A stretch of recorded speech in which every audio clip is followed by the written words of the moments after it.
second. Okay. Where's Dirt and Threesel?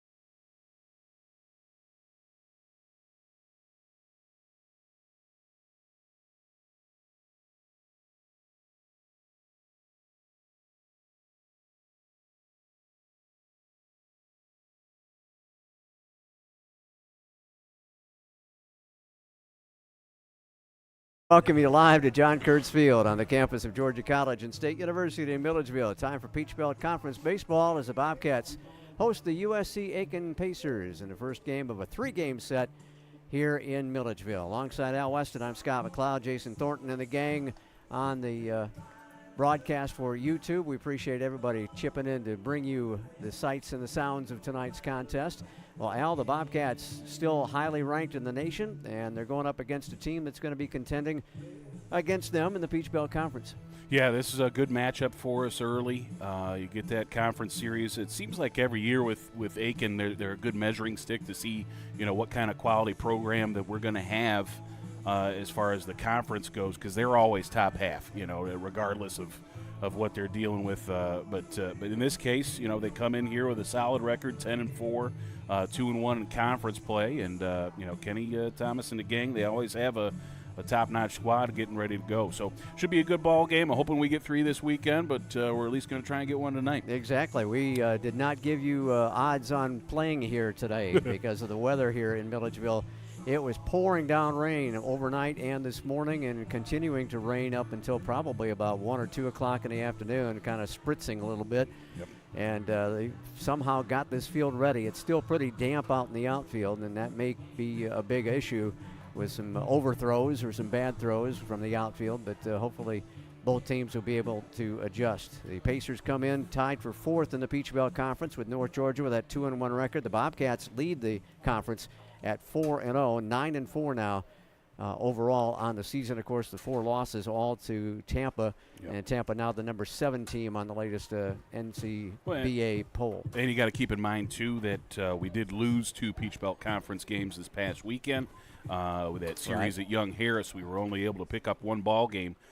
So that might affect the scenario, coming down the stretch as far as, Peach Belt title and trying to defend that and, all those pieces involved. Now, from what I understand, I think the Peach Belt Conference champion is decided like a win percentage. Correct. So it won't hurt us to lose those potential wins.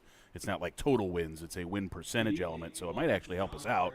Although, if the one game was any indication, we were going to have a pretty successful series at Young Harris. Yeah, 13-1 win for the Bobcats finally on Sunday, and they had to play that one up in Dahlonega. They moved the ball game from Young Harris to Dahlonega with their artificial surface there, and an opportunity to play. And we appreciate the folks at North Georgia helping out and allowing the ball game to be moved there. So we've got the meeting at home plate between the 2 head coaches. Jason Eller representing the Bobcats in his 2nd year. Kenny Thomas, the head coach of the Pacers, 20th season in Aiken, South Carolina. Bobcats will be dressed out in the brand new home pinstripe whites. They finally got cleared from customs, that slow boat from China, and they paid off the customs guy, I guess. Somebody did. And, Coach was talking about that before the ball game, how difficult that was. But he does like the uniforms. He says they fit real well, and hopefully they will play better and play well in the new well-fitting unis. I used a picture of him and Cal on the website a couple of weeks ago, and he didn't like his personal profile. He said he might have to get in the gym a little bit, cut down the LBs some. Yeah. But other than that, yes, he's happy with the uniforms.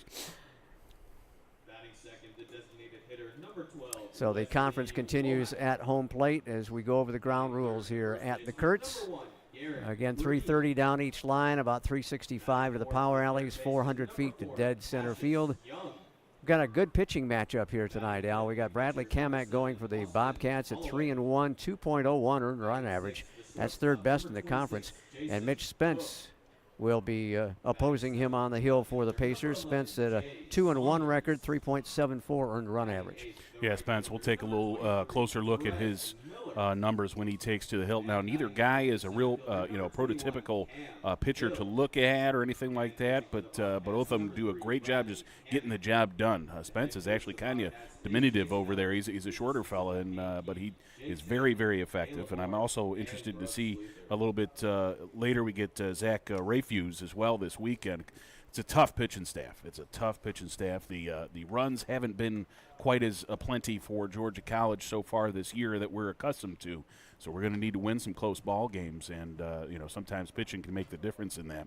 So we're hoping that we can get some runs off of these guys. And Coach Eller was saying before the ball game also that whoever takes care of the bunts correctly, both offensively making the bunts and fielding the bunts, may be a big issue here today. You got the field conditions, obviously, with a slick ball. Maybe I'm sure the infield's a lot drier than the outfield is, but getting the bunts down and moving runners around, getting a little bit of small ball in the picture here for the Bobcats. That's an interesting take on that. I mean, well, you got to think Georgia College with some pretty good team speed, that the bunt may come into play as an offensive weapon, to get runners on base as well.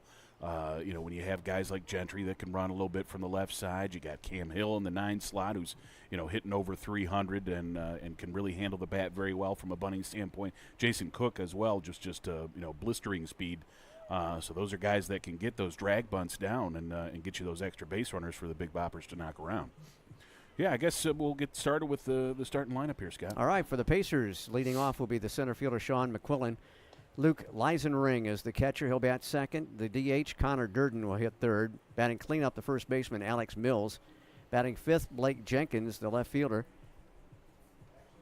Trey Paluski is the third baseman. He'll hit sixth. Batting seventh and playing at second base, Chandler Rogers. The eighth hitter is Philip Watcher, the shortstop, and Jackson Hanna will be in the 9-hole and play in right field. And again, Mitch Spence is pitching for the Aiken Pacers. For the Bobcats, here's their starting lineup. Cal Gentry will play at second base and lead off. Wesley Womack, the designated hitter tonight, will be the second man up. Garrett Green will be in the third hole, playing at first base now. Cassius Young taking over third base duties. He'll be in the cleanup spot. Batting fifth and catching, it's Austin Holloway. Batting sixth, the shortstop, Jason Cook. Jay Saunders will be in left field to start the series, and he will hit seventh. Batting eighth, Therese Miller, the right fielder. And batting ninth, Cam Hill. And playing in center field with Bradley Kamek on the mound. We'll get his numbers in just a second as the Bobcats getting set to take the field. And we'll be getting our national anthem in here. Last time I saw them was the very first game of the season, so it's been a while since I've seen the Bobcats. Yeah, you weren't here for the fun defensive change. Right? Yeah, I was not here for the big change, especially after the Tampa series, I would imagine. A lot of folks shifting around. You move Garrett Green all the way across the diamond from third to first. You've got one of the best shortstops in the Peach Belt Conference moving to second base now, and a guy in Jason Cook that Coach Eller said, if you had told me he was going to be my starting shortstop back in the fall, I would have thought you were nuts. Yeah. I mean, we'll get the anthem here in a little bit, so this will probably cut off the discussion, but maybe we'll come back with that point because there's a lot to talk about there and a lot to break down for sure. So we'll get set for our national anthem and get set for first pitch here at the Kurtz. Georgia College going up against the USC Aiken Pacers in Peach Belt Conference action here in Milledgeville.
And your national anthem at the Kurtz as we get set for baseball tonight. 1st and 3 between the Bobcats and the Pacers. Bradley Kamek getting ready to loosen up here and get set for first pitch tonight, and Al's got his numbers. All right, so looking at Bradley, he's got a 3-1 record in 4 starts, a 2.01 on the ERA, 22 and a third innings pitched, 20 hits against him, 9 runs, only 5 of them earned, and 7 walks to 25 strikeouts, real solid ratio. Opponents hitting just .230 against Bradley. Of course, Bradley was a All-Peach Belt Conference reliever a year ago, started in the last couple of weeks of the season and into the postseason, got himself on the Peach Belt All-Tournament team with a complete game in the championship contest. Yeah, saved his best for last there in the Peach Belt Tournament. How about that? And yeah. I think the Pacers are a little bit perturbed still about that because they got beat by Bradley 7-5. Yeah, so that's the last time that they saw each other was when Bradley was spinning that complete game and Wesley Womack was winning Peach Belt Tournament MVP honor. So I'm sure there's a little bit left with that that they have to deal with. That's your Zimmer & Schwartz scouting report on our pitcher. Look at this, Zimmer & Schwartz, trust, innovation, tradition, and respect. How you doing there? I'm going to try and throw some ads in on you. That's good for you. Did you get Zimmer your sock Schwartz. Update sponsored? Nah, we're still just going to say that's not sponsored by anybody. I think people would have preferred that. Well, we appreciate the sponsors jumping on board here for GC Baseball as we get set for first pitch. Sean McQuillan, the center fielder, will get things started for them. McQuillan, a .327 batting average. He's driven in 8 runs.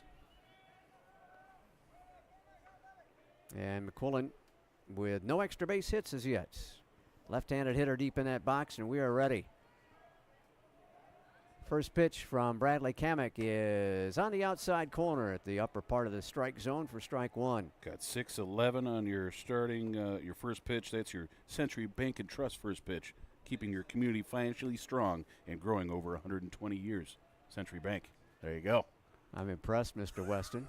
Breaking pitch caught the outside corner. It's quickly 0-2. Kamek will throw mid to upper 80s fastball. He's got that 2-seamer working for him, a couple of different breaking balls, and Coach Eller says his changeup is probably his 4th best pitch, so we may not see a whole lot of that tonight. Swung on off the end of the bat, tapped foul toward the Bobcat dugout, and it's 0-2. Scott, I talked with you about this last time, but one of the things I was talking with Bradley was he has different grips on that changeup where he can, if a particular one is working better that day, then he'll stick it. So it's just kind of a couple of different options on the changeup. 0-2 to McQuillan, and he swings and taps one toward third, knocked down, recovered, fields and throws it off the mark. He is safe. Garrett Green tried to come down and tag him on the shoulder, and the throwing error by Cash Young gets things started as McQuillan dribbled it actually to the left side, and unfortunately Young could not play it cleanly. Yeah, kind of a two-hopper there that caught Young, sort of in between. He was able to knock it down, and then with that lefty batter, he knew he was running out of time, kind of put a little extra zip on the throw, couldn't quite get it there. So Luke Leisenring will step up. He is the catcher for the Pacers. Another lefty against the right-hander Kamek. And Leisenring, a .350 batting average, a couple of home runs, 7 ribbies. And first pitch is taken for ball 1.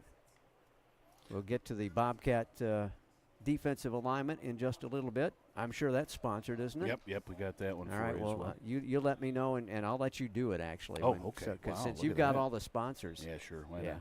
You the man. 1-0 pitch coming from Kamek to Luke Leisenring, and it's outside with a fastball. It's 2-0. Got a pair of Leisenrings on the roster. Got Levi, a sophomore, listed as a first baseman. So a couple of brothers, Luke and Levi. Out of Golden, Colorado. And Luke, a transfer from Arizona State. 6'4", 196. Listed as a catcher, but and doing the catching tonight. A swing and a foul straight back. And it's 2-1. All right, on that foul ball, we'll go with that defensive alignment. Got Saunders in left, Hill in center, Miller in right. In the infield on the left side, Young and Cook over there. Gentry and Green.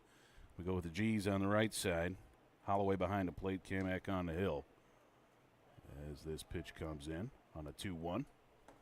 Change up, and it got the outside corner at the letters to even it up at 2-2. All right, so that was your defensive layout from Fowler Flemister Concrete Incorporated. Defense for your Bobcats there. Fowler Flemister Concrete providing Georgia quality service since 1952. Our friends at Fowler Flemister. Toss to first, and McQuillan back safely on the season. McQuillan has 4 stolen bases, but he's been caught 2 other times. Green holding on the sack with him. Opens up that right side for the left-handed hitting Leisenring. The stretch and the 2-2 with the runner going, and it's swung on and hit on a flare to right, and it's bobbled out in right field by Miller. That will chase the runner to the plate, and the Bobcats will see the Pacers jump on top 1-0. That'll be a hit and an error in right field. So the base hit by Leisenring, he will not get the RBI as McQuillan scores from first. He was going on the pitch. And the Pacers jump on top 1-0. Designated hitter number 30, Connor Durden. So the Bobcats already with 2 mistakes in this ball game. And Georgia College with 26 errors on the season. First 13 plus ball games now. Connor Durden, the DH, will come to the plate. Another lefty swinger. And he takes a fastball right down the heart of the plate for a strike. 0-1. Durden, a .333 batting average out. Yeah, he's a stud. I mean, this is one of their lead hitters for sure with that .333. He's got 13 RBI to lead the team as well as 3 home runs. Yeah, the homers pace the Pacers as well. Runner at first again with still nobody out, and a run in for the Pacers. Durden awaiting the pitch. Got the inside corner that time as Kamak worked it out and then worked it back in, and it's quickly 0-2 on Durden. Yeah, Scott, it was the second or third game of the Tampa series, that 4-game set with them, that we made these changes defensively. And the way that Kane Keith put it is, it couldn't get much worse, could it? So that's one way of thinking about it, I guess. Because, I mean, we were those first couple of ball games with Tampa. I mean, and this is, a high-quality program. You can't be giving them extra outs, and we were. It seemed like, I think we had, multiple errors in the first couple of innings, so they just blew the whole thing up, and I think they just took the pieces and figured out where they were going to land here. Durden checks his swing to even the count at 2-2. Yeah, I would imagine it's wholesale changes like that can really either make you or break you. Yeah. And, the Bobcats last year had to put Nate Schmall at second base because we weren't getting anything going there. But that was one of the few pieces we had to really, as the toss goes to first base, one of the few pieces the Bobcats really had to maneuver defensively.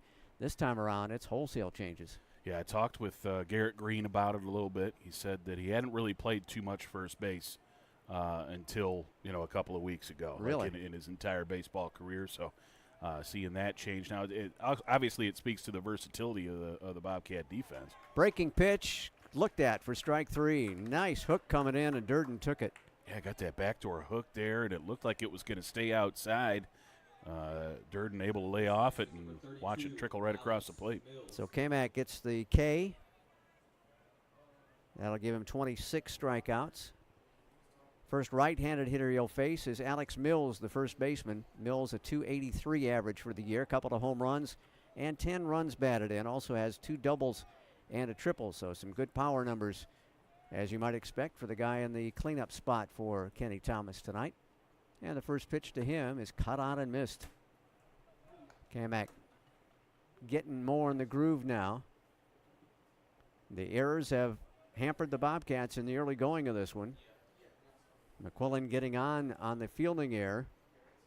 And, combo of fielding, throwing error, and then the fielding error in right field allowing him to score. The 0-1 offering. Down the middle at the knees for a strike.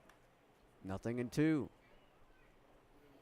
Yeah, Bradley's probably a little bit worried about letting the ball get in play at this point. He's going to take the matters into his own hands with that strikeout, and now he's ahead 0-2 to this batter. Yep, take care of business yourself. If they don't hit it, they can't score, right? I think that's the plan. Time requested by Mills. They've got him shaded slightly toward right field. Our center fielder, Cam Hill, is shaded off that side. Everybody else pretty much straight up. Maybe left fielder swung over toward the right side a bit near the scoreboard area. The 0-2 pitch. Tap back toward the mound. Kamek will go to second, gets one there. Relay to first will not be in time. A little too slow developing there to get two, but we're able to get the lead runner, which was nice. But yeah, that couple of bounces back to the mound. I know it's always the catcher's job there to tell Kamek where to go with it, and made the right call. Well, the Bobcats can do a little damage control with 2 out and a runner at first base. And here's left fielder Blake Jenkins. And Jenkins, another righty against Kamek. He's all the way up, tied with Leisering for second in the batting average for the Pacers, and takes one away. Jenkins, rather, 350 batting average, a home run, 9 runs batted in. He also has 3 doubles on his season. Back foot near that chalk line at the end of the right-hand hitter's box, and it's 1-1 as he skies one to the top of the backstop.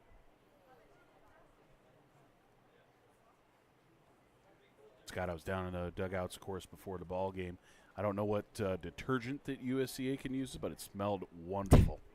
The uniforms were really, really sharp. Glad to hear that, Al. It was a good scent. Good scent. Okay. Their bullpen. You better compliment the coaching staff, because yeah, I think I might after the ball game. The assistant coaches are usually the guys having to deal with the laundry. 1-1 pitch, outside corner for a strike, and it's 1-2. Either that, they've got a really good equipment manager who can take care of business. And that's not to say that our guys smell bad. I'm not doing that in comparison. Okay. I'm just saying that was it was a nice trip down there. It was good. Good stuff. You don't usually get a nice smelling dugout. No. So that's, I think, again, why it caught me off guard. 1-2 pitch, pop foul again, and it's still 1-2. Well, that also proves that your allergies are not kicking up. The nose is working pretty well here. Yeah. Well, I do take a little medication for that. As I get a little older, the allergies are starting to kick in a little bit. Tell me about it. Didn't have it as a youth, and here they come as I'm 40 now. 1-2 coming again to Blake Jenkins with 2 out and a runner at first base. As Kamek with the set. And the pitch swung on and missed. Got his second strikeout, and that will do it for the Pacers. But they pick up a run on just 1 hit, 2 errors, and 1 man left. Bottom of the first comes up. Bobcats for their first swings tonight in just a minute on the Bobcat Broadcast Network. Technologies, careers, society. It is impossible to predict the future. The jobs of tomorrow may not even exist today. At Georgia College, you will learn to be a critical thinker, to develop new ideas and out-of-the-box solutions, because those are the kind of lifelong skills you'll need in a rapidly changing world. The way we see it, it's not really about what you know. It's about how you think.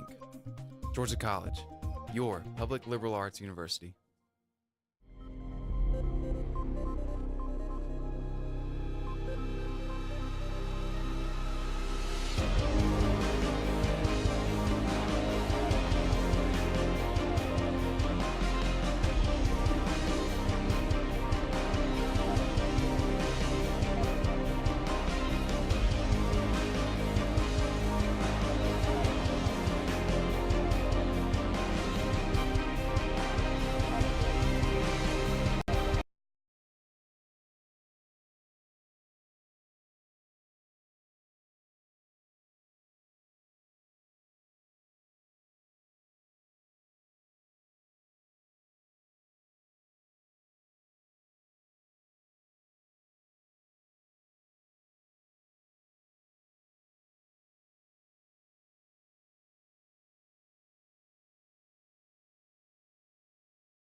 Bobcats come up in the bottom of the first, trailing 1-0 to the Pacers. It'll be Gentry, Womack, and Green due up for GC. And the leading hitter in the Peach Belt Conference starts things off for Georgia College. Cal Gentry, .551 batting average. Yeah, I think we're getting freshman year Cal Gentry Yes, this year we instead are. of sophomore season Cal Gentry. That My sophomore goodness. slump was all the way down to 300. I don't know what he was thinking. Got to feel bad for him. That's right.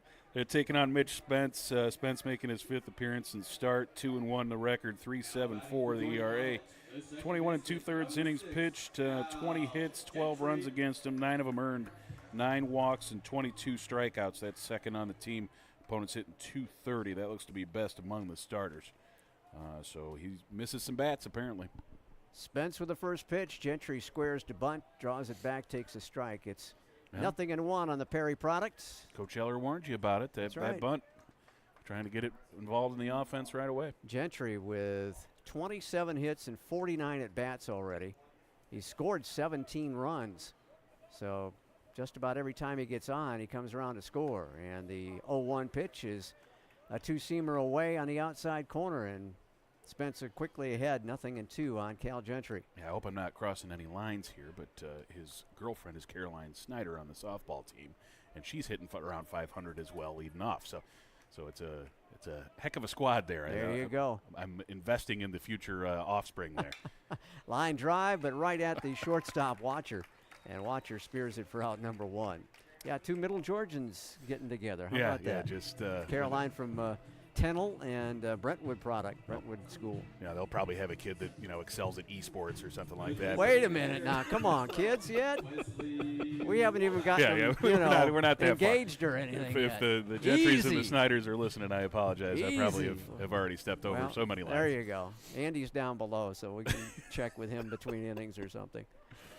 Oh, goodness. It'll be Womack coming up. He's in the DH slot for the Bobcats, and he takes a real nice hook in there for a strike. Wesley, a .452 batting average with a home run and 7 RBI. Finally got his first dinger last week. Yeah, got it Sunday at North Georgia. Right. He went 3 for 4, I think, in that ball game. Had 2 driven in. It was a good game for him.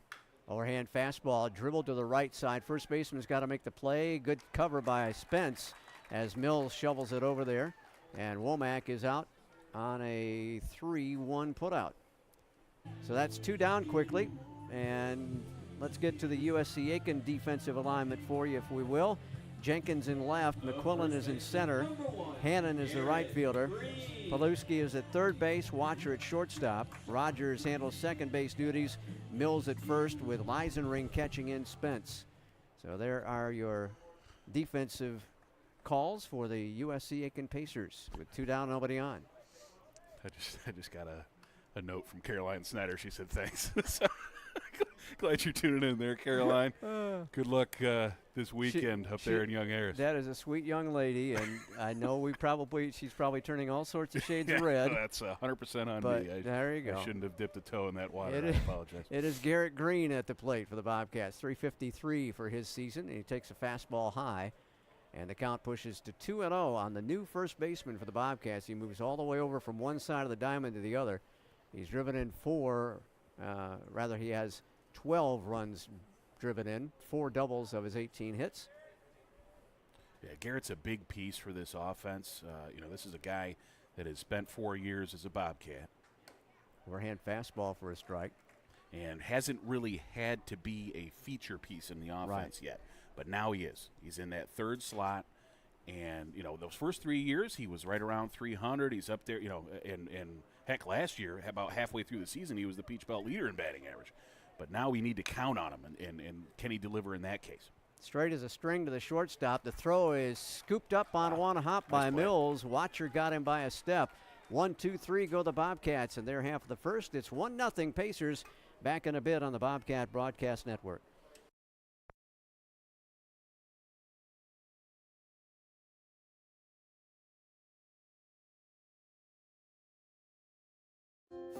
In NCAA Division II, student athletes leave a lasting impression on their communities. That's because Division II student athletes want to make a difference and truly be part of their surrounding communities. Through community engagement, thousands of student athletes from various backgrounds interact with community members who view them as role models. This interaction leaves a positive and perhaps even life-changing impression on all those involved. In Division II, we rise to the opportunity and make community engagement ours.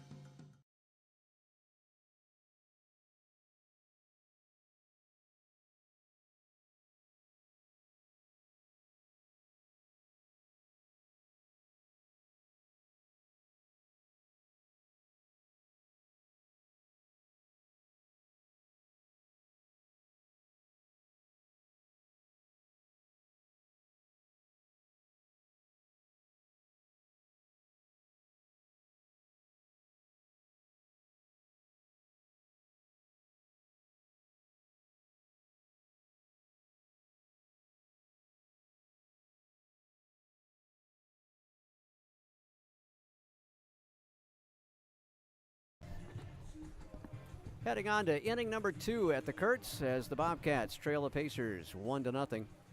Paluski, Rogers, and Watcher, the first 3 hitters due up for USC Aiken.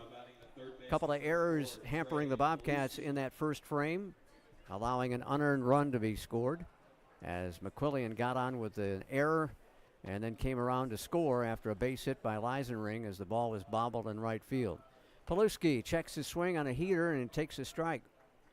Paluski at .294 for the season, a home run. He's driven in 8 runs on the season. As a club, the Pacers are at .296 for the year, and they have scored a total of 99 runs in their first 14 ball games. Count squares up 1-1 on Trey Paluski. He handles the third base duties tonight. Bradley Kamek working from that first base side of the rubber, kicks and deals. Inside out swing, dribbled toward Gentry, and Gentry will make the play, the second baseman, for the first out of inning number 2. So an easy play for the former All-American for the Bobcats. And if he keeps those hitting numbers up, he could reach All-American again in his junior year. Chandler Rogers stands at the dish, .304 his batting average. 4 doubles in the season off 14 hits, and he's driven in 11 runs thus far. And he'll take one a little bit low for a ball.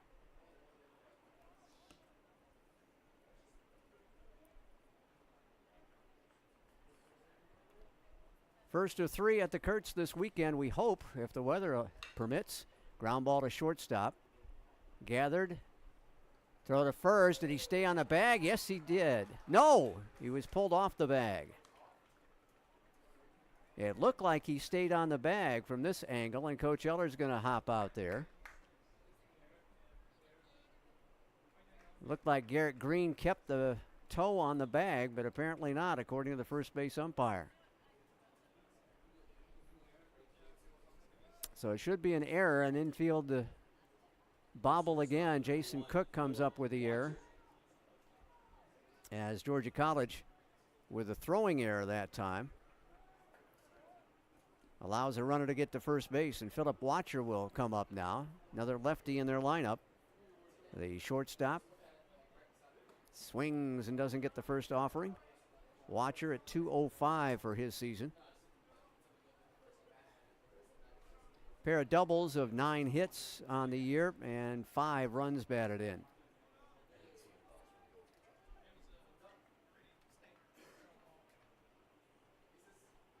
Toss to first and back safely is Chandler Rogers.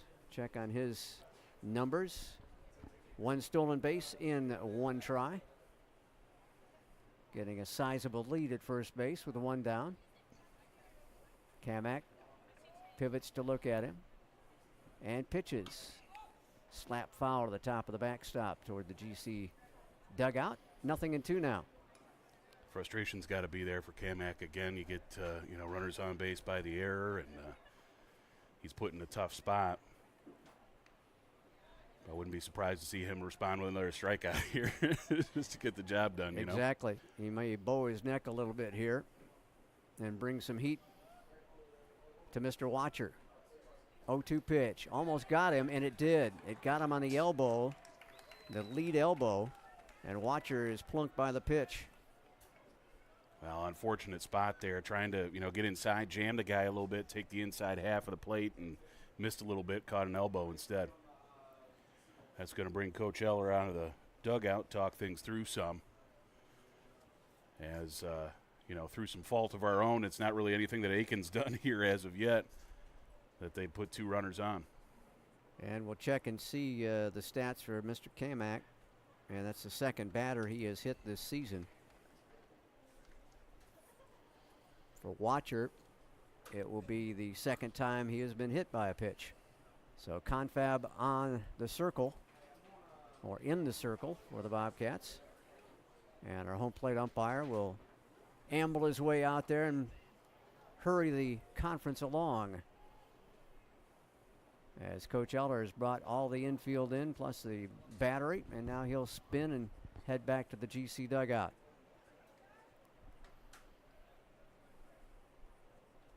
So a throwing error and a hit batsman with a 1 out puts runners at first and second for the Pacers. And Jackson Hanna will get his first plate appearance, a number 9 hitter for Coach Thomas.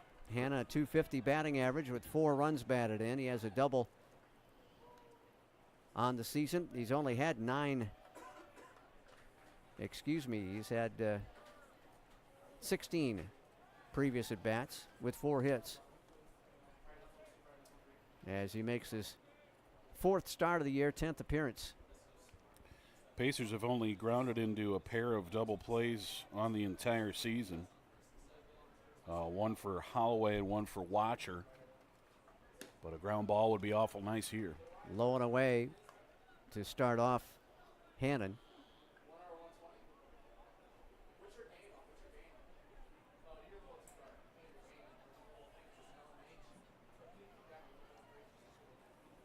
So Kamak trying to get out of a jam here in the 2nd inning after giving up an unearned run in the 1st. Jammed on the first base line, fair ball. Green will beat him to the bag for the 2nd out. Good job by Garrett to stay with a wicked hop there. Yeah, that was tough. Did it hit the bag there, Scott? I'm not sure. I got kind of blocked by the pole here. Yeah, it did something funky around the base, and he actually got that in foul territory and then came running back into fair ground to get the out. So the runners will move up 90 feet. You've got Rogers at 3rd now, Watcher at 2nd.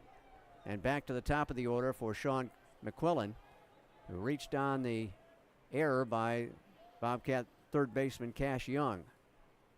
And his first pitch is low and away, ball 1.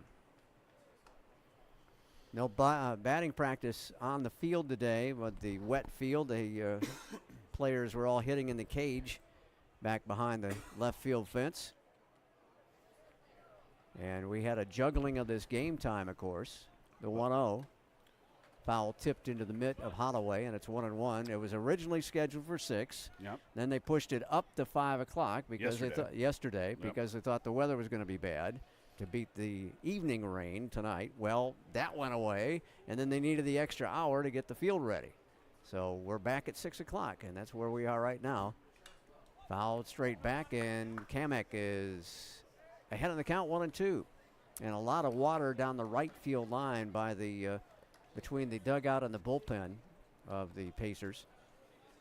Got all kind of shoved that way. You saw yeah, from what I squeeging it off. understand, I think that's where the exit point is for the water. Is there's some sort of trough kind of underground system out there that we kind of shove everything into.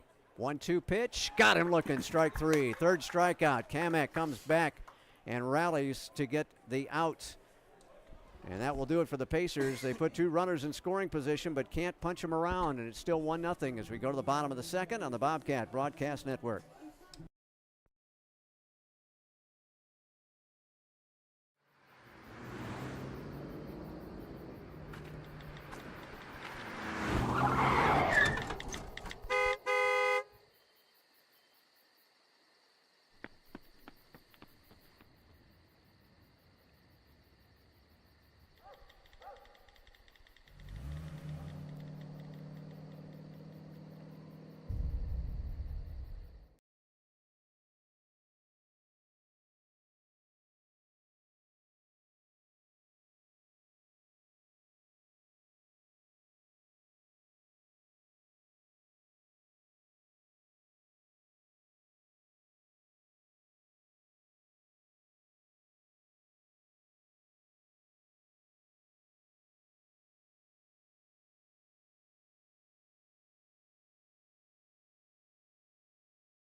Well, the Bobcats were shut down in order in their half of the bottom of the 1st. We move to the bottom of the 2nd, so 4, 5, and 6 due up to start things for GC. Cassius Young, Austin Holloway, and Jason Cook due to the plate. Georgia College hitting .338 for its season in the first 13 ball games. Bobcats have put 117 runs across the plate. That's an average of 9 runs a ball game. So what? I mean, it's just ho-hum. That's the way it's been the last 3 years for offense for Georgia College. Yeah, I think each of the last two, we've led the NCAA at the end of the season in runs per game. So, 2 years ago, we led it in fielding percentage, too. So, I mean, that was a heck of a season. Yeah, team batting average was tops last year, and I think the last 2 seasons. Cash Young with a .286 batting average, a home run and 15 runs driven in. 1-0 pitch to him is tapped off the end of the bat, back toward the mound. Spence bobbles, and the throw will not be in time. He fell down midway between home and first trying to field that one, went to his knees, and the infield dribbler allows the Bobcats to get their first base runner. Well, Cash hit that off the very end of the bat. There must have been a heck of a lot of English on that one, as that just rolled right out of the mitt on that first attempt. And even then, he still had a pretty good shot at getting him at first base. But yeah, so the error gets the Bobcats their first base run. It has not been a pretty start to this baseball game. That's 4 errors right now. Bobcats with 3 of them. So if runs were errors, we'd be leading right now. We should get the errors sponsored by somebody. we get all sorts of cash out of them. Austin Holloway drives it down the right field line. Fair ball. That'll be extra bases for Holloway, and we'll be tied up as Young's going to squirt all the way around. A triple to the right field fence for Austin Holloway, and Georgia College has tied it up at 1. Holloway with his 7th run batted in. Well, one of the things that Coach Eller looks for is a little extra grit in a player. I mean, and a lot of coaches look for that, but he looks for football players as well. He likes multi-sport guys, and Holloway's one of those. And that toughness, that extra piece, and he gives you some great speed from behind the dish as well. That is not catcher speed as he went from first to third on that. Haven't we been fortunate with that of late? Brandon Purcell, of course, was something else, huh? Was tremendous behind the plate and on the base paths for the Bobcats over his 4 years at GC. And Georgia College has been very grateful to have that. Ground ball to first. They'll check the runner back to third base, and Jason Cook is retired on the first pitch as Cook came in at .289 for his season. Yeah, a little slower on the roll there. We might have been able to score that run on the ground out, but he hit it too sharply and right at that first baseman. Playing in on the cut was Mills, and it didn't allow the baseman it didn't allow Holloway to advance. Well, Jay Saunders has taken over the left field duties, and he's hitting a nice .353. Right-handed hitter is in left field, as we said. And the first pitch to him is ripped to center field, base hit. And the Bobcats will jump up 2-1. And he just timed that first pitch right up the middle. Jumped all over the first offer. That was a laser beam up the middle. Good diving attempt there by Watcher. He almost got to it. I think he's a pretty solid shortstop, but yeah, they had no shot to get to that one. The drives in a run. Bobcats are in front for the first time in this ball game. That'll put Saunders in double figures for RBI, his 10th run batted in. As GC is jumping on Spence, they're taking the first pitch and working with it. They're getting a little more aggressive at the plate than they were in that first frame. Yeah, I think maybe that was something talked about in the dugout in between innings, is to, Spence is not walking a whole lot of guys, so maybe start getting that bat off the shoulder, get to work. Miller looks at it inside. Therese bends out of the way of that one. The right fielder for the Bobcats. Miller a .359 batting average. He has 10 runs batted in as well. Awkward lead over there for Saunders. I don't know if you saw that, Scott, but I don't know if he got like an incredibly late jump or if it was a bluff of a run, but it was just he was awkwardly off the bag, a strange distance. I was surprised they didn't snap a throw down there on him. Spence with a 1-0. Off the end of the bat toward the Pacer dugout. 1-1. Miller's an aggressive guy here. He's not going to draw too many walks as well as, anything nearby, he's going to try and get some aluminum on. Well, Miller has been kind of all over the outfield, hasn't he, this year? Yep. He's played both corner outfield spots, played a little bit of third. I think he played some second last year, if I remember, too. A very versatile player, transferred from Georgia Southern, and, has really gotten the opportunity to see a lot of innings this year. Overhand fastball, pop foul toward the softball diamond, and it's 1-2. Last year he kind of got caught in the depth chart a little bit, and was sort of one of the forgotten guys. Really didn't get the opportunity to see a whole lot of action as a Bobcat. It was kind of hard to break into that lineup, wasn't it? Yeah, I mean, when you get 3 guys drafted to the major leagues and all that kind of stuff, I mean, there's only so many spots out there. But, to his credit, he hangs around, and he's really taken advantage of it this year.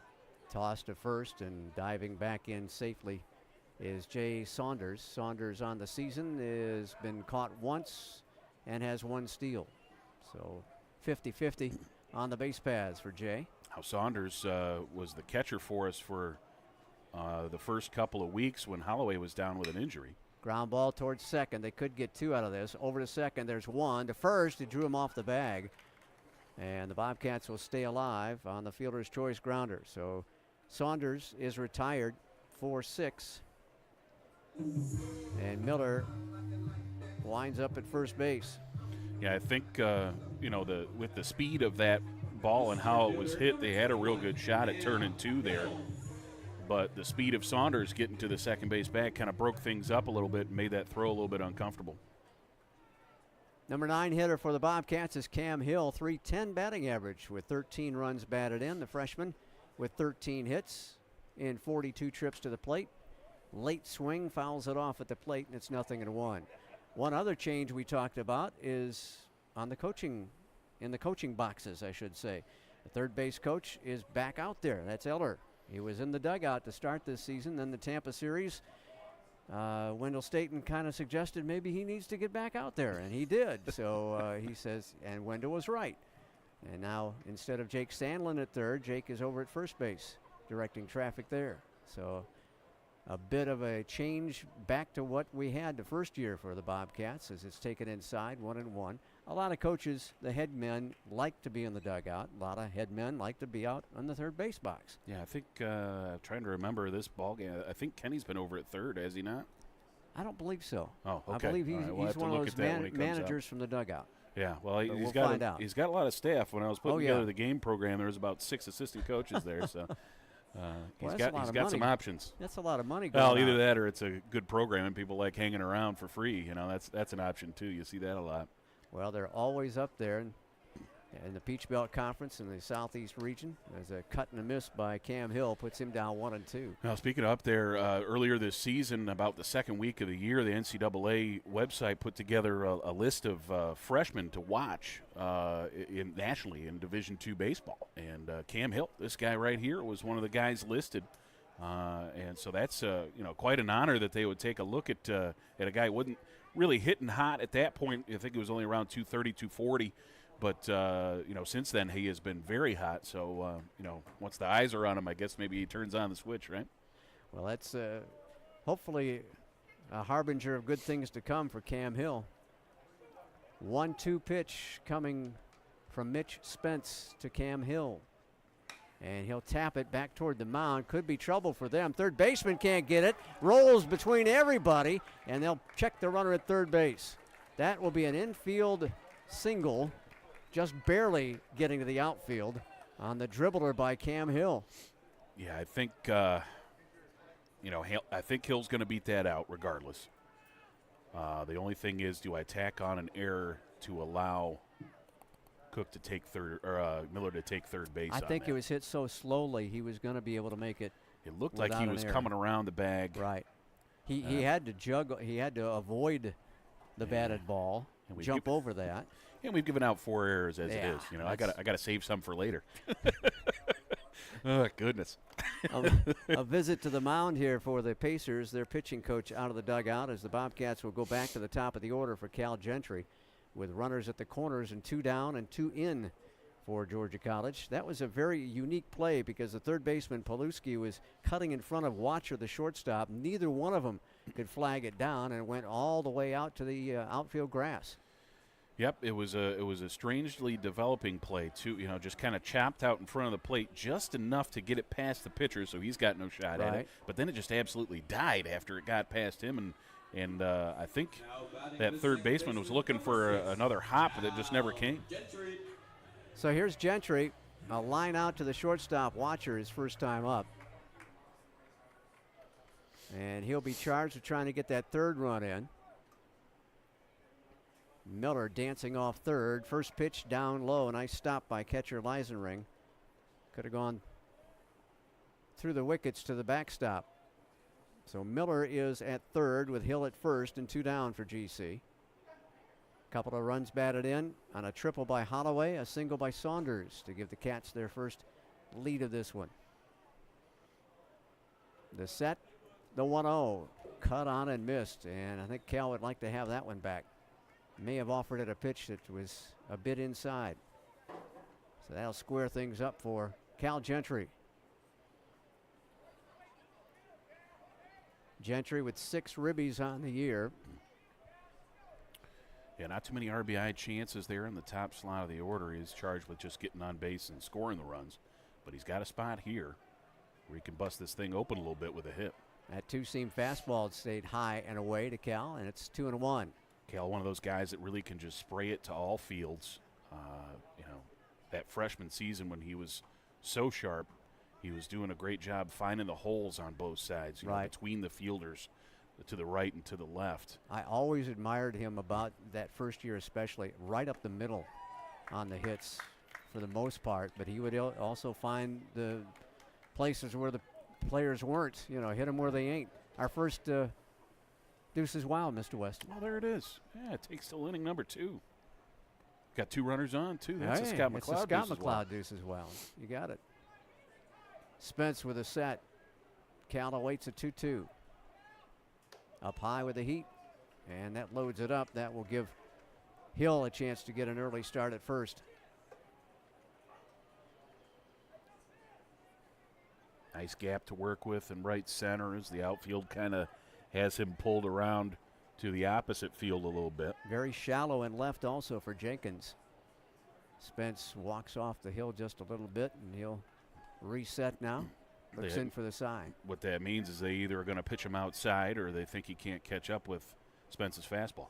3-2, hit on the ground to the right side. Second baseman will punch it over to first, and he threw it away, and a run will score.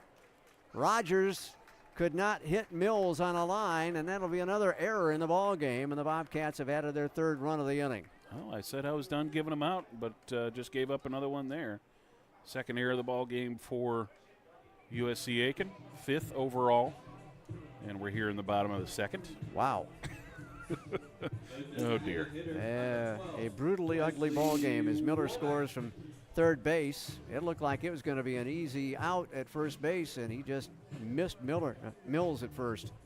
Yeah, it looked like maybe lost the handle on it when he was throwing as it one-hopped the first baseman, and it wasn't really that long of a throw. Wesley Womack with a ground out to the first baseman with a pitcher covering is at the plate. He had that first at bat. Would like to get it out of the infield here with 2 out, 2 on, and 3 runs in for the Bobcats here in the 2nd. Spence with his high set. And there's a nice breaking pitch in for a strike. Good fastball that kind of wiggles at the end. A very late break on it.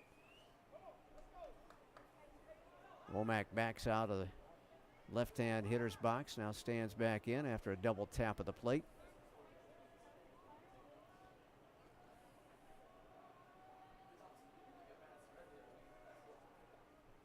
Way high with a fastball. Eisenring had to come out of the crouch to flag it down.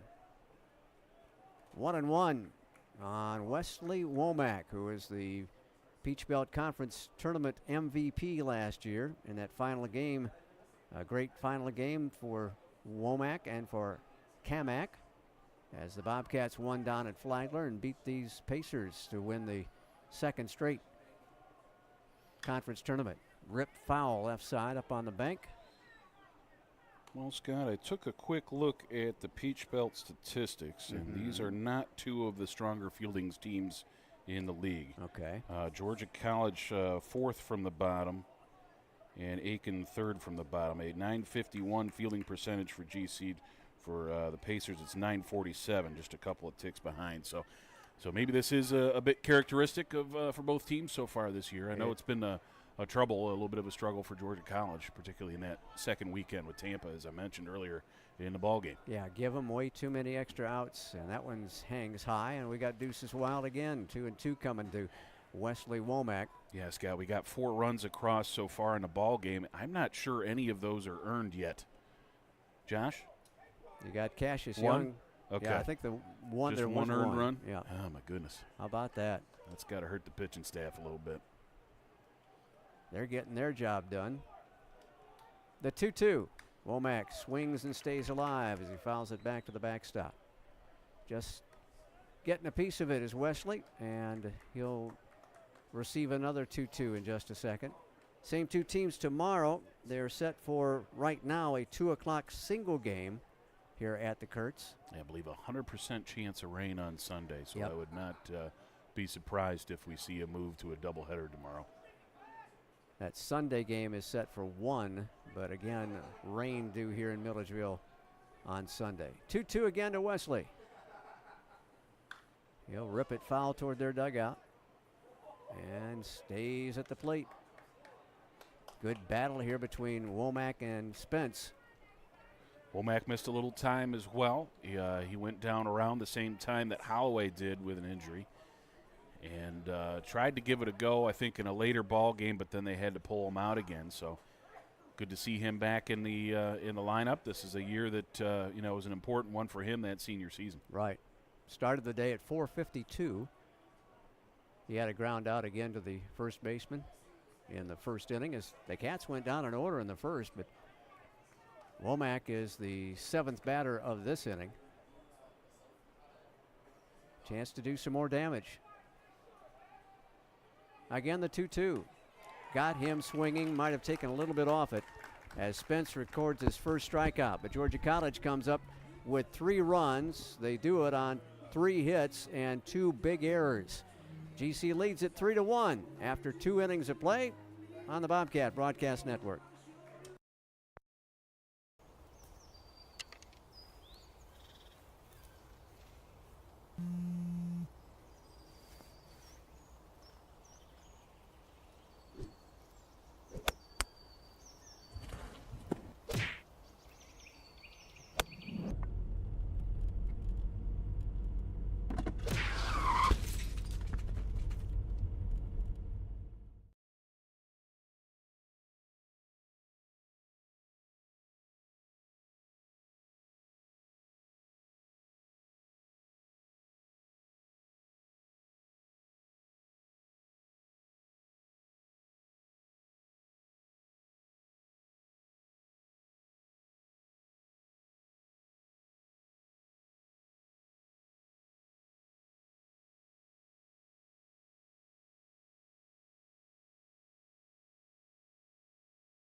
So the Bobcats have handed Bradley Kamak a 3-1 lead.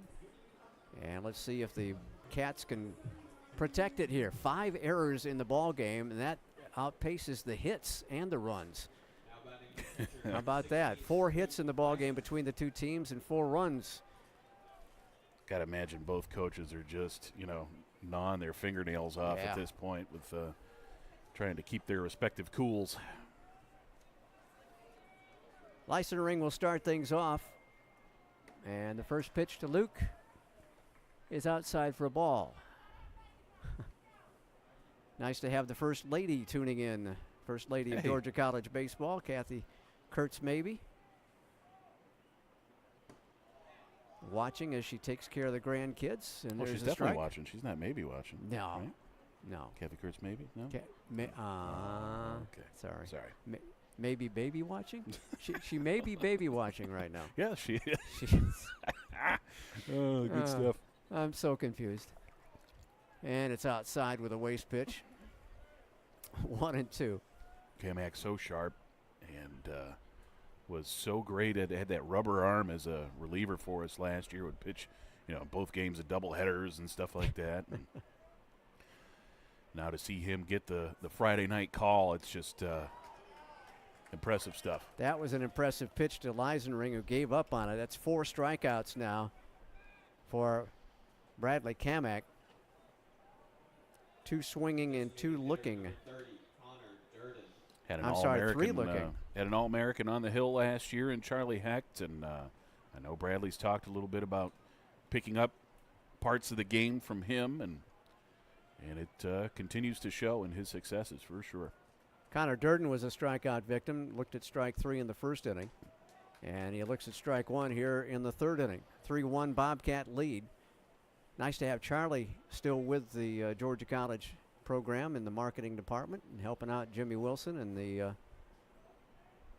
compliance, I guess. Yeah, Charlie's doing just about everything over there. Yep. I think he's actually doing some analytics stuff for the baseball squad. Aren't you helping out with that too, Josh, a little bit?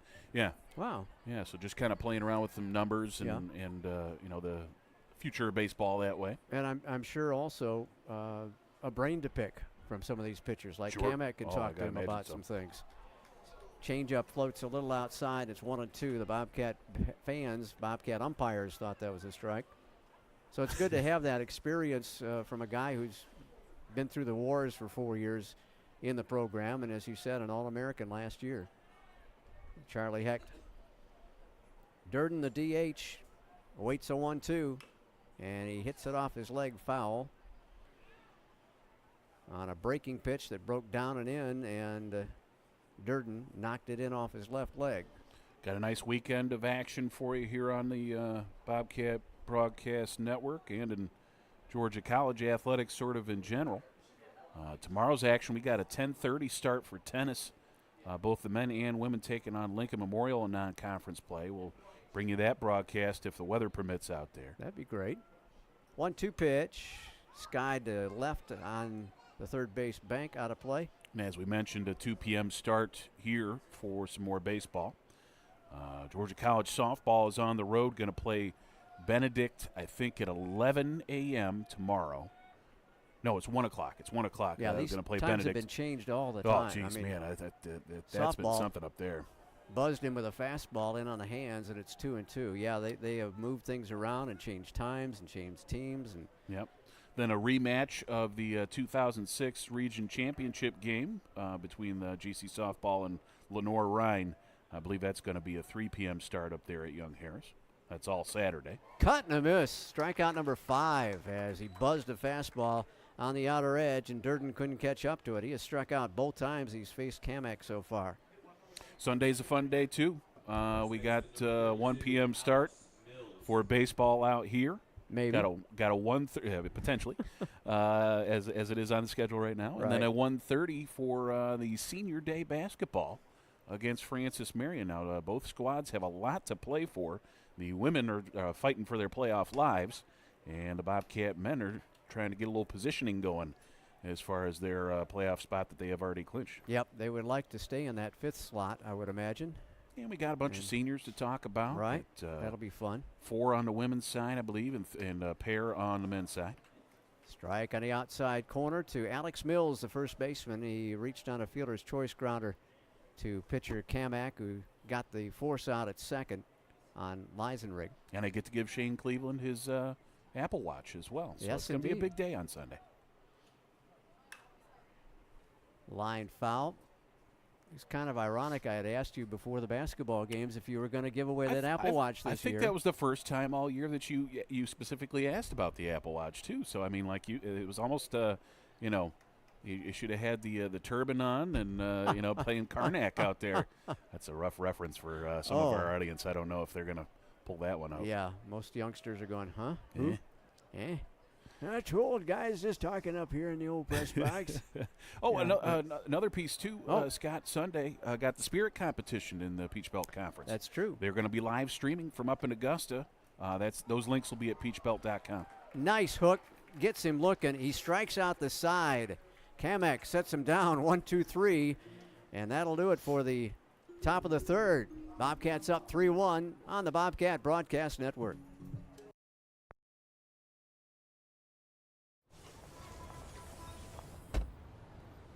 Na na na na na na, I love you so. I love you, I love you. La la la la, la la la la la la la la. We're here. Yay! It's a short drive from your neighborhood to your naturehood. To find a neighborhood park or green space near you, visit discovertheforest.org.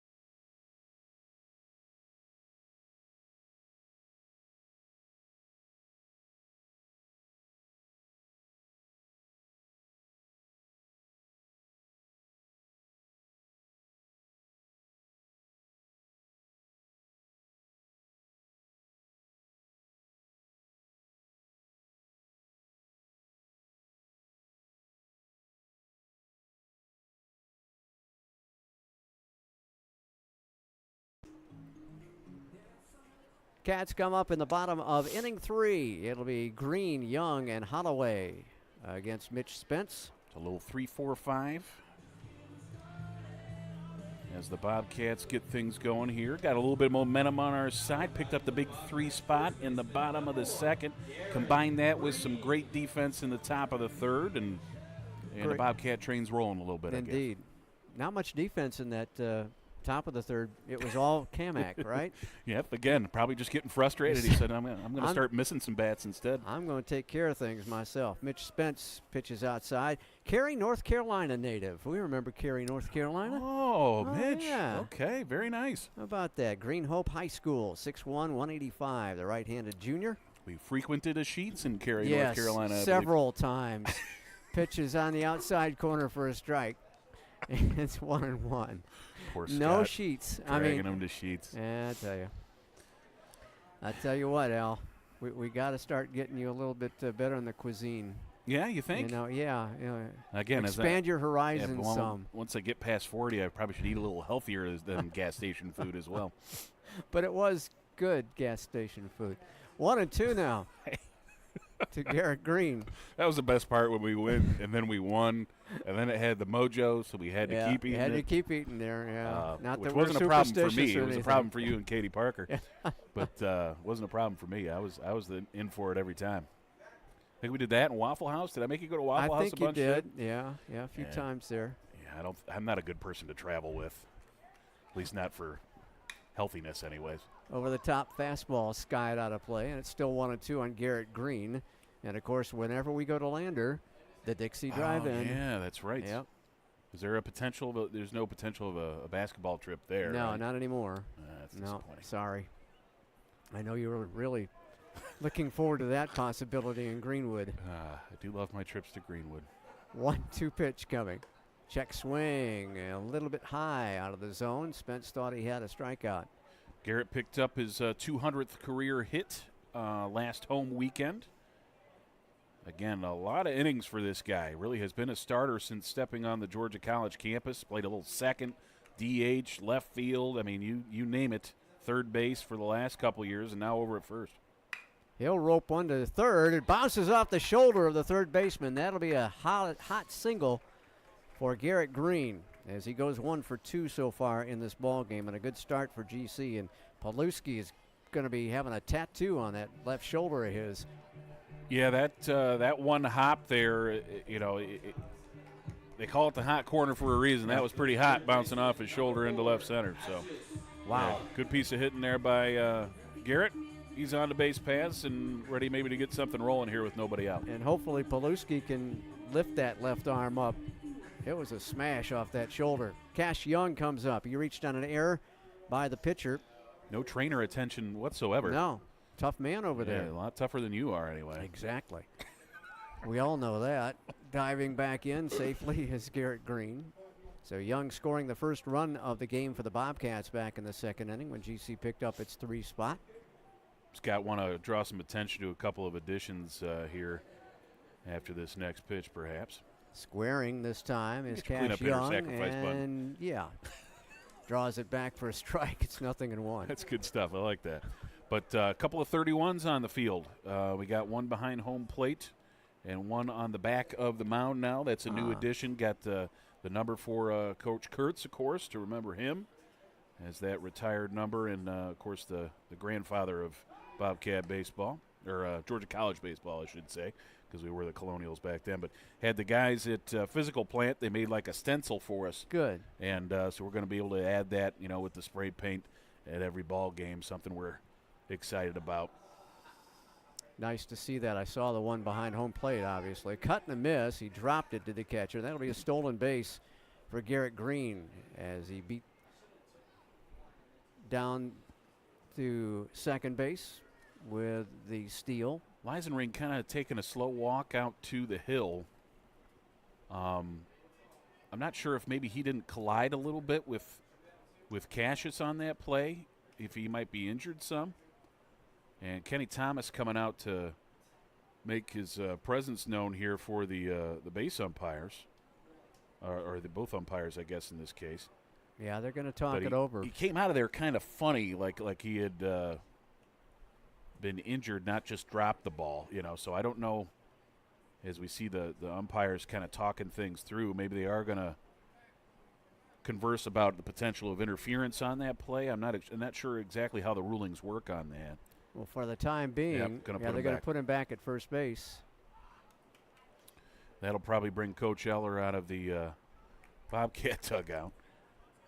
As these things, there he comes. As these things are, the chess game continues.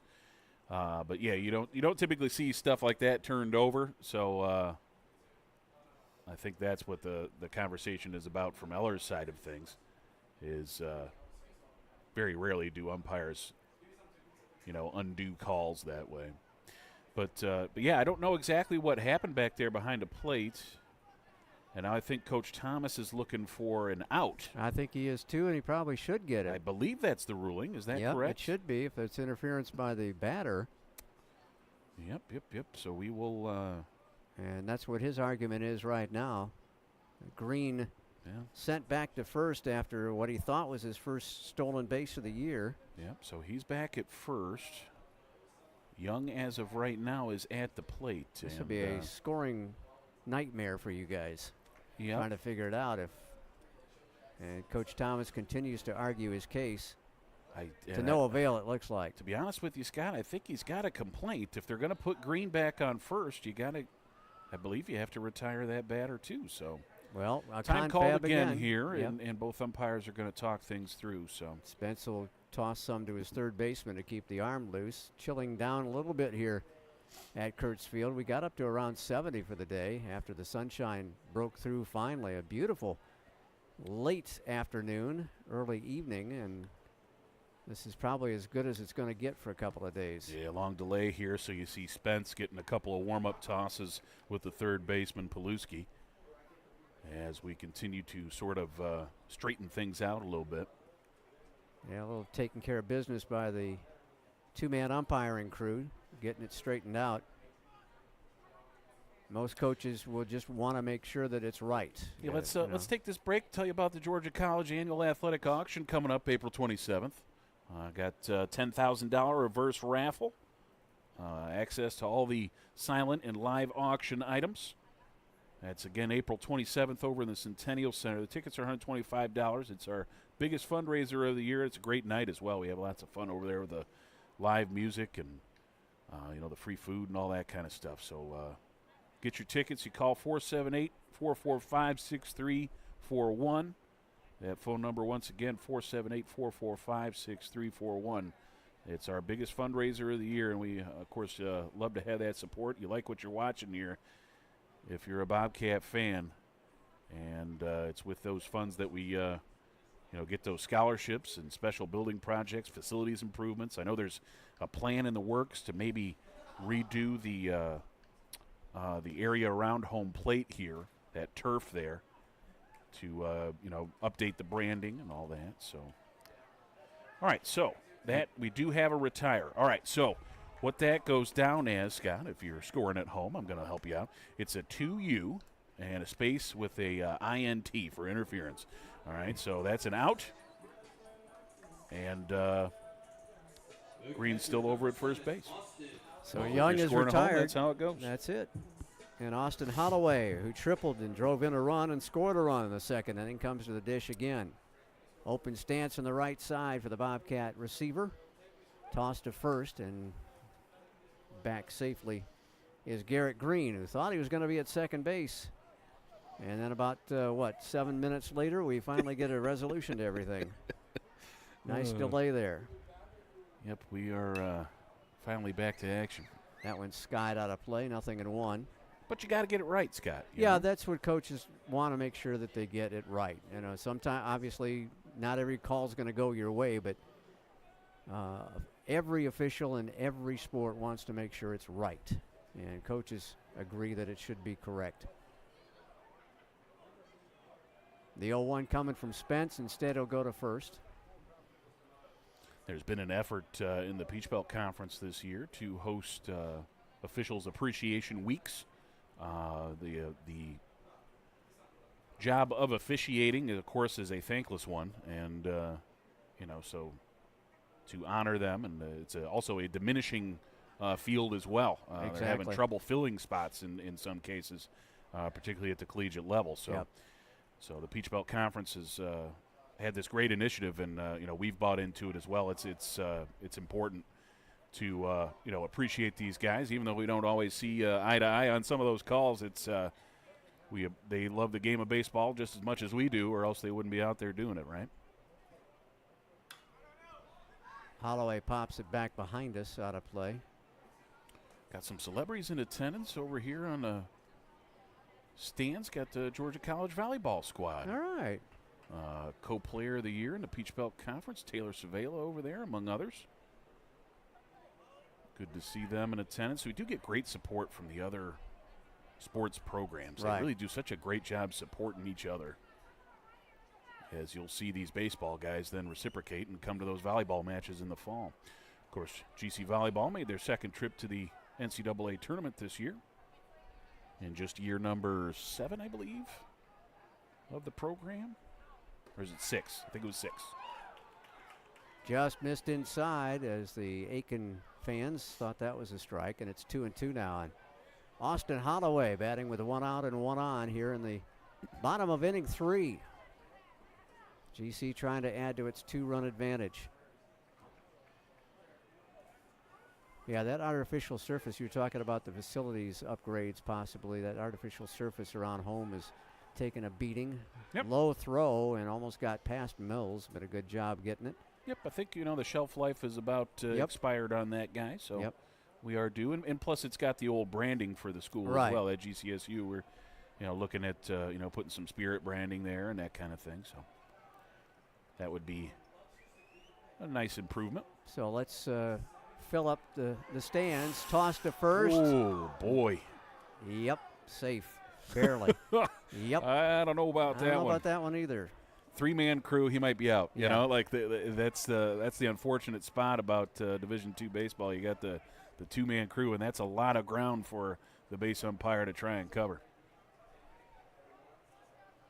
So Garrett getting a sizable lead at first, almost got picked off there. Got something in the dirt over there. Looked like something might have fallen on his pocket or something. I don't know. It's behind him, yeah. Straight back off the bat of Holloway. Count stays 2-2. Might have been a glove. Yeah, his Well, there's two batting of 'em, gloves yeah. or sliding gloves fell out of the back pocket. So he will gather them up. A lot of times the first base coaches are weighed down by shin guards and gloves and elbow pads and stuff like that. I like when they put them on. You Right. know, they end up looking like the Terminator when Yeah. when they head back to the dugout. Well, you can't leave them lying around. Runners going, hit and run on, tap foul. And Holloway couldn't straighten that one out, but he stays alive. It's 2-2. Yeah, Now fun he's a little little, upset with himself with that one. Fun little hit and run on that count as we're trying to just get some pieces moving out there. Both teams have shown an affinity for the error today, so get the ball in play and maybe make some stuff happen. Always get your stuff in the right Yeah, you spot gotta have the stuff. and You get want stuff to going. get Yeah. the stuff. Another toss to first. And we gotta find a sponsor for the stuff. This stuff brought to you by. Yeah. Well, probably like storage units. You know, you got to put your Oh, yeah. stuff away. Yeah, there you go. There you go. That's a good call. Okay. Once again, the 2-2 to Holloway. Here goes Green, and it's slapped to left for a base hit. Holloway comes up big. Garrett Green got in motion. The third baseman was over toward the line and opened up a huge hole there. Good day for Holloway already. You've got the 2 hits. He's got the triple with a first RBI of the day. And now keeps this inning alive and gets his first and second for Jason Cook. Cook with a ground out to Mills, the first baseman, unassisted back in the second inning. GC's out hit the Pacers now 5-1. And the Bobcats have 3 errors to go with their 3 runs. First and second and 1 out. Paluski is even with the grass at first. Throw down to third. He's going to be out from me to you. Yeah, I don't know if that was a hit and run call missed maybe there, or just a bad jump, but yeah, not much of a chance to swipe that third base bag there. Holloway will get the steal on the back end, but 2-5 for the putout on Green.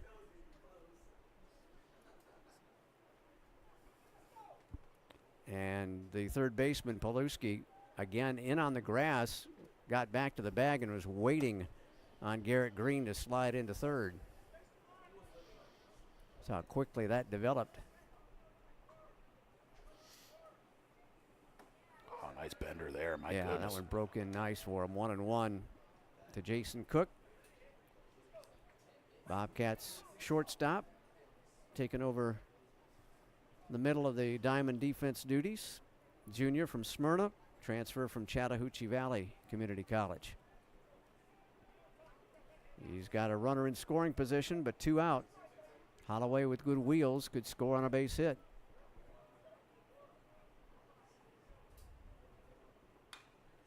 Flared out a play to the right side. 1-2 now the count on Jason Cook.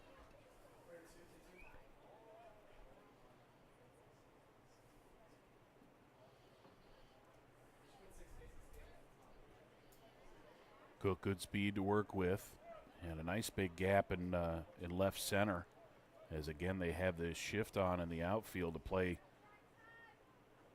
batters to the opposite field. They've been doing that just about all ball game. Hasn't really burned them as of yet, but if Cook can get around to one like down the line, that's 3 bags easy. Yeah. Probably standing up. Yeah, they're really pinched in the corner outfields. I mean, goodness, there's just so much down the left field line, especially. Again, the break and pitch of Spence, you know, that it's tough to pull those sometimes. There was a changeup that was waved at, and Jason Cook strikes out to end the inning. So the Bobcats are shut down here in the bottom of the third inning. No runs on 2 hits. There were no errors finally, and 1 man left. And Al will be with you when we come back for Bobcat Baseball on the Bobcat Broadcast Network. In NCAA Division II, community engagement is an initiative at all 25 national championships because student athletes want to give back while competing for a national title. Over the course of the year, Division II student athletes have an opportunity to leave a lasting impression in local communities throughout the country.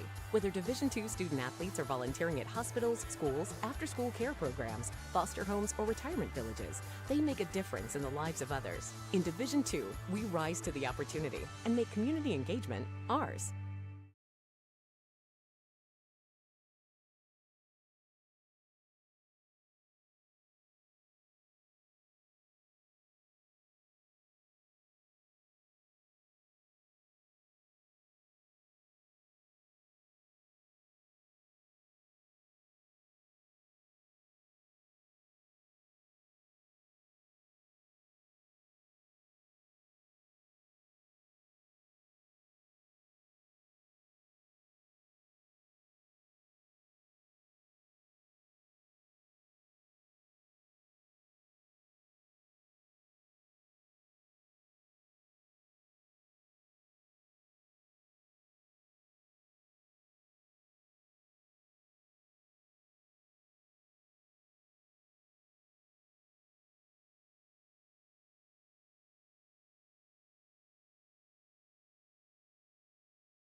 Back to action here, top half of the fourth. Blake Jenkins, Trey Paluski, and Chandler Rogers due up for the Pacers. They are trailing 3-1 here in the early going. 3 runs on 5 hits, 3 errors for Georgia College, 1 run, 1 hit, and 2 errors for the Pacers. There's the pitch taken for a strike. Jenkins a strikeout victim in the first. That completed the first inning. Got 6 total already for Kamak. Yeah, he is punching them out. He's seen that the Bobcat defenders have not been able to handle things out in the infield especially, and he's just taking care of business by himself.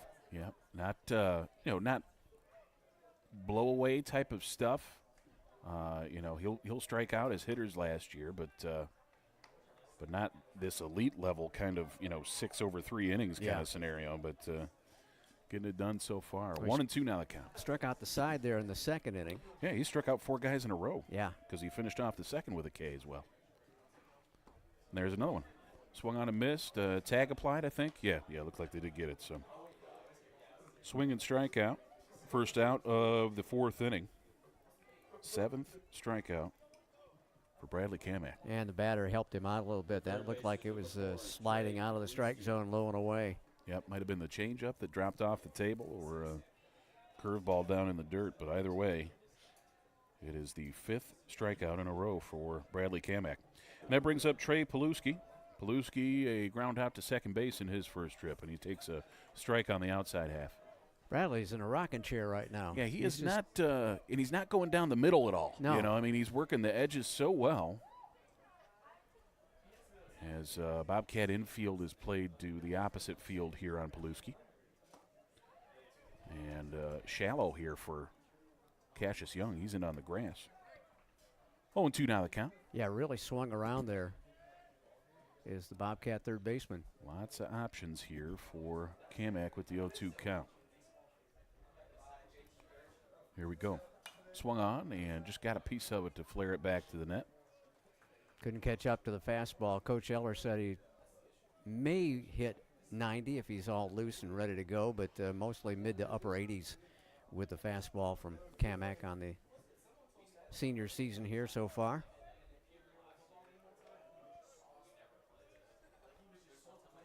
Oh, 2 pitch, chop foul. Looked like it caught the foot Ooh, of Paluski as he went back and out of that batter's box. He's got the shin guard on the front shin there, but I think that might have caught foot as he's working that lead foot, the left foot. yeah, those shin guards can only protect so much, and that time that breaking pitch came in on him and just pounded it off the tootsies. So the count remains 0-2. To the Pacer third baseman. Here it comes. Well outside. Lost the handle on that one, did Kamak. Paluski, a native of Aiken, but he played his first couple of years at Tallahassee Community College, so he finally back in his hometown and playing for the hometown team. That's got to be good for him. I imagine playing right in front of some family. 1-2 pitch. Cut on a miss, and he goes down on strikes. That is strikeout number 8. I wish we had the K's posted up on the We do. railing. Oh, we do? Yeah, I They're think down that's below them there. right There in they are. front of 'em, right? Okay. Maybe we can get I a believe shot that's of that Mr. sometime. Gentry's job to do that, or Is maybe it? it's Ms. Gentry, I think. But either way. Wow, they're busy with the K's down there. Yeah, we are up to 8, and let's make that 6 in a row. Next opponent here, Chandler Rogers. He reached on an error as a pitch misses outside. Made it all the way around to third base and was stranded there. That was in the second inning.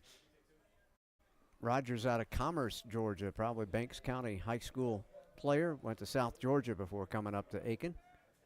The kick and the fire, and it's up and away. And so former teammates here. As Bradley Kamak from South Georgia State College as well. Interesting.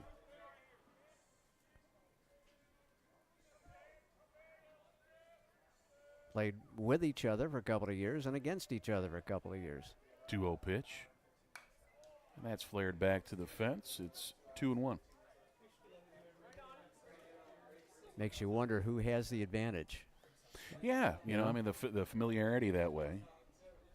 I mean, it's a second baseman, so it's not like it was his catcher, and he knows, Right, you know, right. the pitch, pitches that well. But still, some familiarity. 2-1 pitch. Off the end of the bat again, flared back. Couple of foul balls here has drawn things even and give us another deuces wild here at the Kurtz. Base is empty. Here in the top of the fourth, 2 balls, 2 strikes, and 2 down.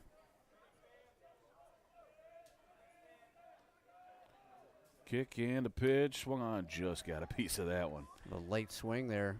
Yep, it was outside quite a bit too, and just spoiled it off to live another pitch. He's doing a good job of changing speeds as well as finding his spots. Yep, been working this guy pretty steady on the outside half of the plate. Looks like we're coming in now. Cut on and missed, and he struck him out. Struck out the side. As I give you a little whistle there. That's 9 in a row. Certainly. Struck out the side, and that's 9 on the ball game, 7 in a row. Holy cow. Have yourself a couple innings, Mr. Kamak. We will go to the bottom of the fourth. It's Georgia College 3, USC Aiken 1. We'll be right back with more Bobcat baseball on the Bobcat Broadcast Network. Change is constant. Technologies, careers, society. Georgia College is not about landing your first job. It's about preparing for success in a changing world. From the moment you step on campus, you have an immediate sense of belonging. At Georgia College, learning takes place all around us.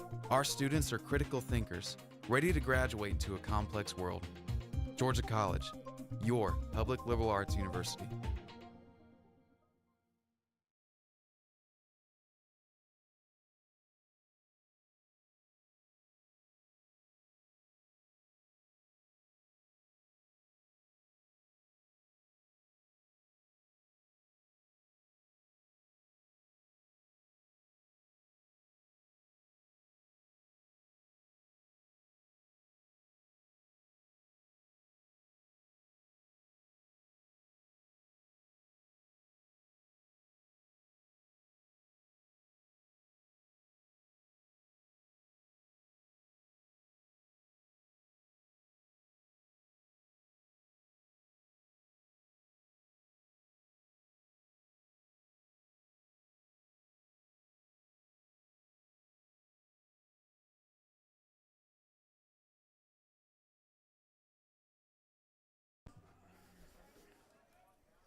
Back to action here in the bottom half of the fourth.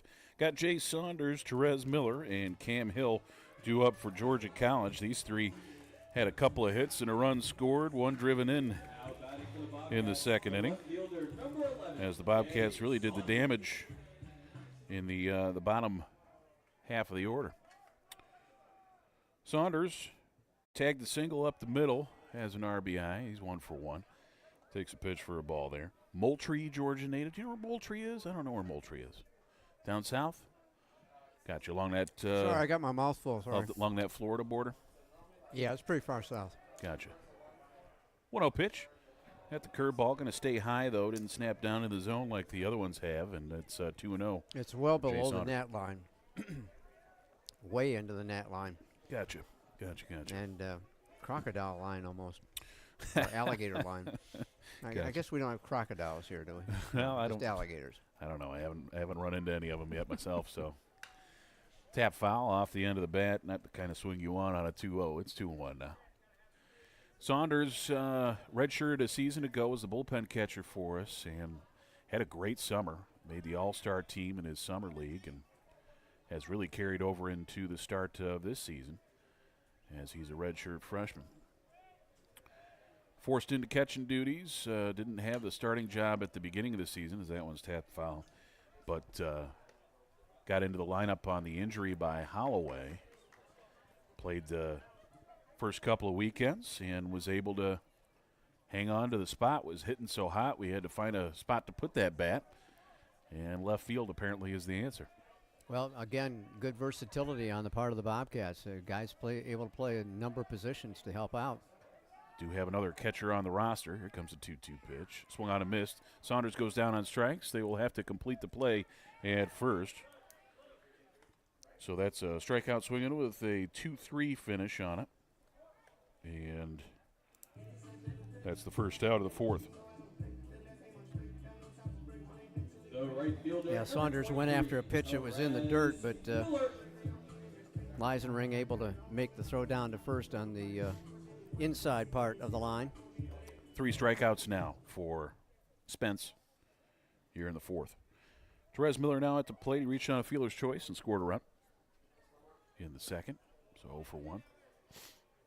Miller takes a pitch there. McDonough native.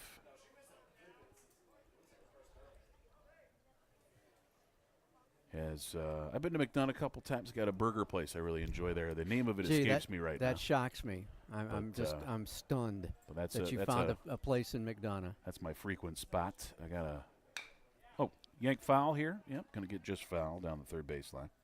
Is that from the name of it? The trip up and down 75? Yeah, yep. You get right in there. Ellen and I go to the movie theater there. Ah, okay. For these event things that they stream live stuff there. Ah.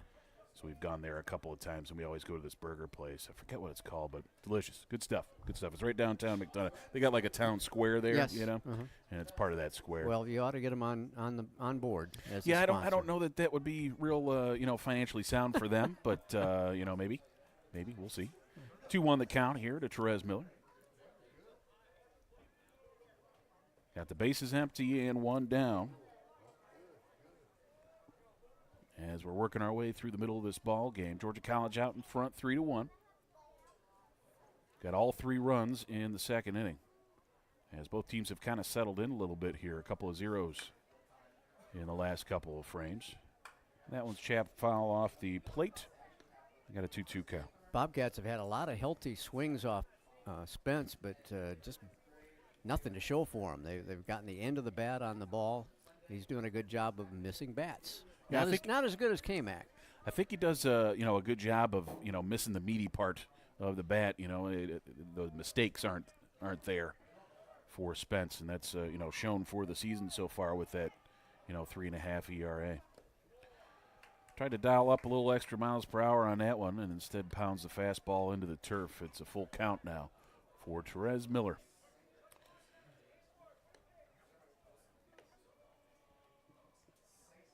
Miller, of course, another transfer from Georgia Southern. Got 3 of them on the roster right now. Those Division I transfers from down in Statesboro.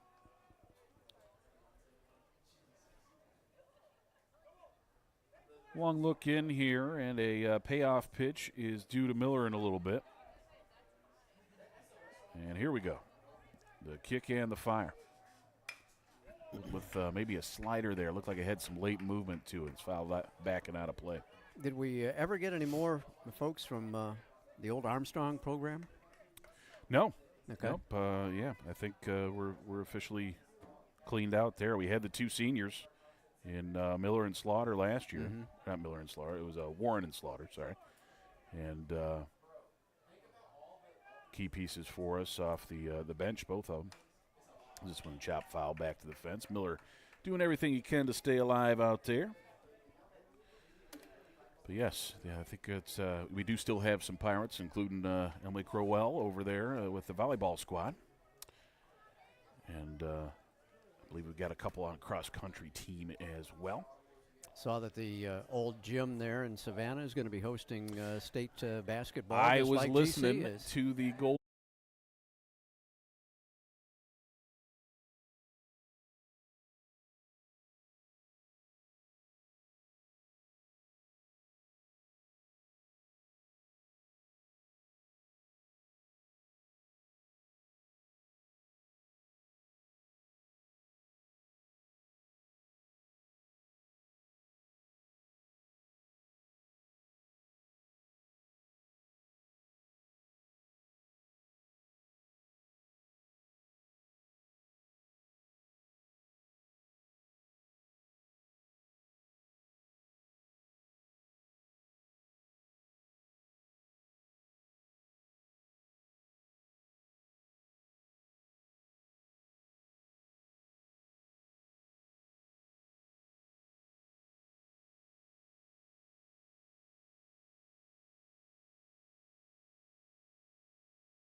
Rest of the way here in this 3-1 ball game. We'll be right back with that action in just a moment on the Bobcat Broadcast Network.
History in it and shorted out.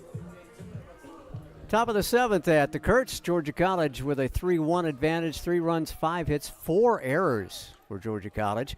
1 run on just 1 hit and 2 errors for the Pacers. Bradley Kamek out there for the 7th inning. Was he 11 strikeouts in the ball game. He struck out the side twice in the 2nd, make it the 3rd inning and the 4th inning. I think he retired 7 batters in a row on strikeouts.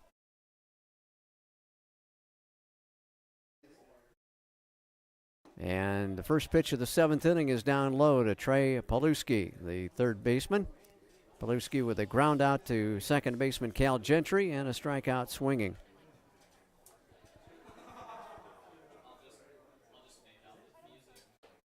Kamak missing high and inside for a ball. 2 relievers throwing for the Bobcats now instead of the 3 we had last half inning. Now Paluski's going to take, I don't know if that was the elbow guard or the shin guard. I guess it was the shin guard. Took that off. He's got the pants right around the shoe tops. A lot of the Pacers are showing the stirrup socks. Old-fashioned stirrups. 2-0 pitch. Over but low, and it's 3-0. And that might be the first 3-ball count that Kamak has been to all game long. He has really been a steady performer on the hill for the Bobcats. The automatic is taken, and Paluski chucks the bat away, so he better be ready to swing at just about anything close on the next offering. The on-deck hitter, Rogers, helped him out, retrieving the War Club. So 3-1 the count. Right down the middle, loads the count up at 3-2.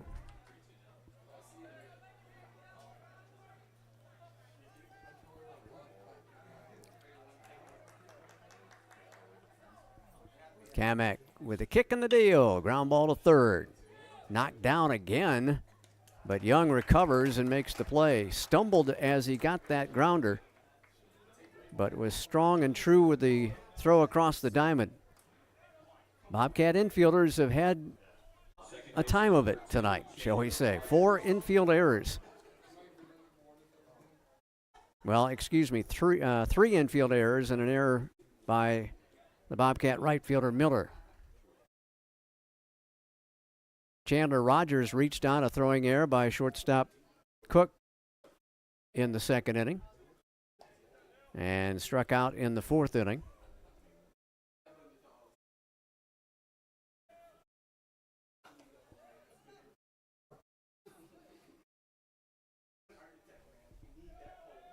Rogers awaits a 1-0, and he takes a strike on the outside corner. Chandler at 5'10", 160 pounds, senior. Again, one of those transfers from South Georgia. Pacers at 10-4, 2-1 on the Peach Belt coming into tonight. Ground ball, bunt, 3rd base. Young fires and got past the 1st baseman. That'll be a base hit on the bunt single. 2nd hit of the ball game against Kamak. Nice job by Rogers. He saw that Young was way back at third base and was able to deaden the ball just enough down the third base line. So the second hit of the evening goes to Chandler Rogers. The first one came all the way back in the first inning.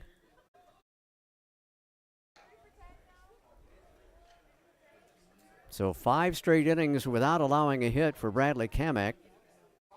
And the tying run is at the plate in the person of Philip Watcher.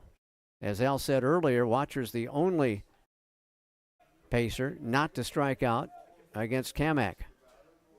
Was hit by a pitch in the second inning, grounded out to Cal Gentry in the 5th inning. Kamek delivering over to first.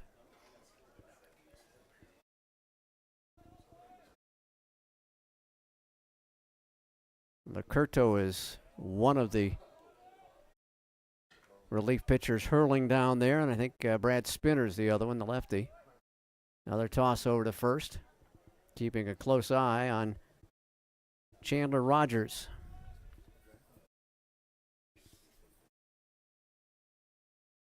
Rogers 1 for 1 in stolen bases on the season.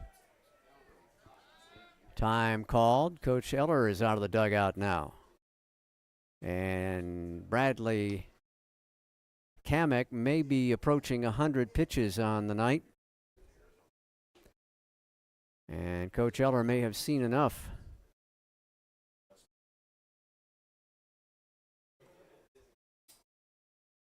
Got a left-handed batter here with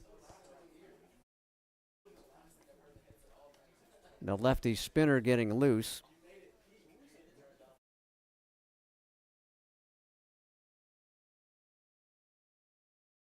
Long conversation out on the hill. Hannon, a right-handed hitter, the next batter due up. And Coach Eller still talking as the home plate umpire has made his way out there, and the change will be made. So the Bobcats will make a pitching change here. Great effort from Bradley Kamek. 11 strikeout night, 2 hits here in the top of the 7th inning with 1 out, and he will depart, and the Bobcats will get a new pitcher in. We'll talk about him when we come back on the Bobcat Broadcast Network.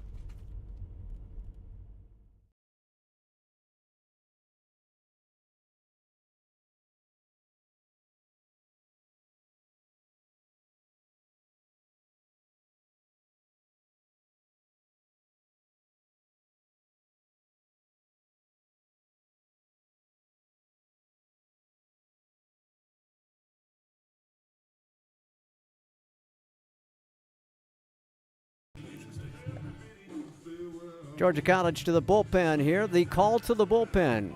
And Mr. Weston has some numbers and some more information. Yeah, our first call to the bullpen of the ball game. It's time for the Innovation Station. Call to the bullpen. Get all your technology and accessory questions answered inside the Innovation Station, located on the first floor of the Russell Library over on the Georgia College main campus. All right, and we are looking at the junior left-hander, Brad Spinner, making his 7th appearance of the year. 1 start. He's got a 1-1 record, a 7.71 ERA, 4 2/3 innings pitched, 5 hits, 5 runs, 4 of them earned, 2 walks, and 5 strikeouts. Opponents hitting .227 against the lefty from Roswell, Georgia.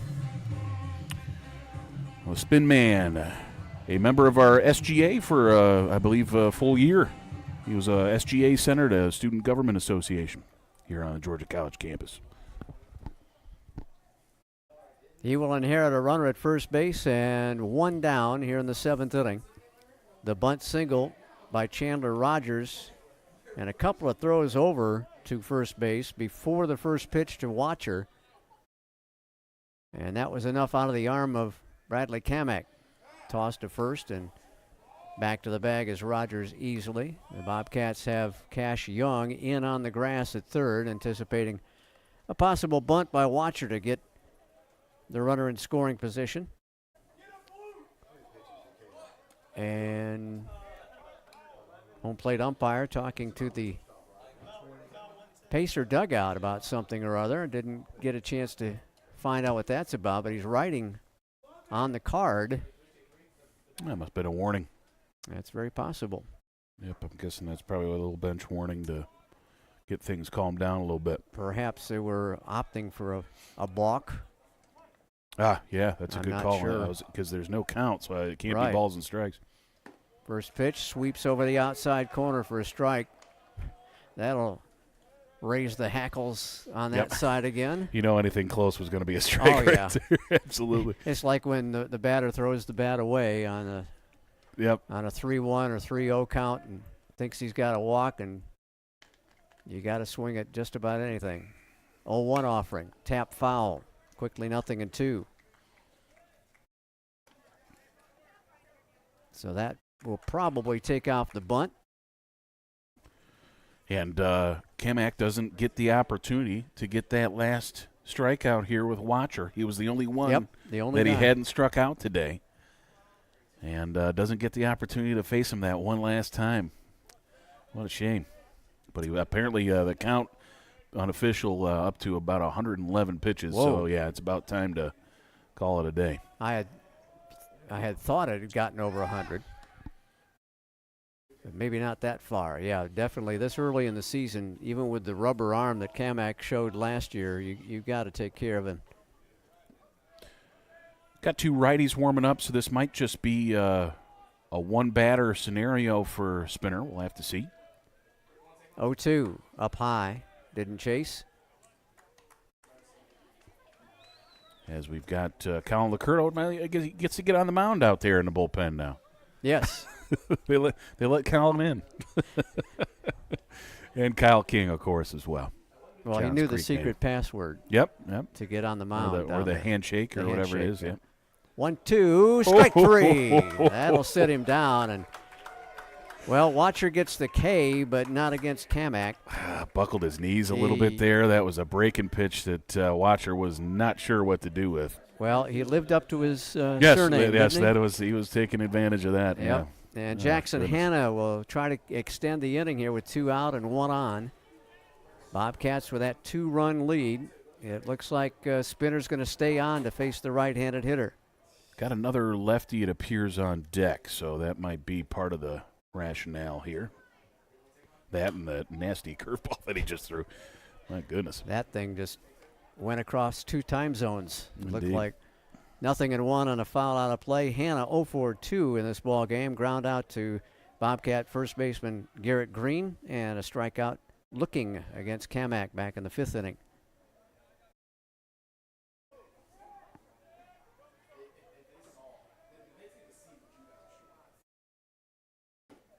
Fastball just missed. Perhaps a little low, perhaps a little outside. Scott, it's the 7th inning. It's time for your sock update. I forgot to give that to you. You did. My goodness. The outfielders, we got socks showing for all 3. Yes. In the infield, we got socks for 3 of the 4. It's Cassius Young over there with no socks showing. He's got to be an individual. Behind the dish, we got socks showing, it appears, for Holloway.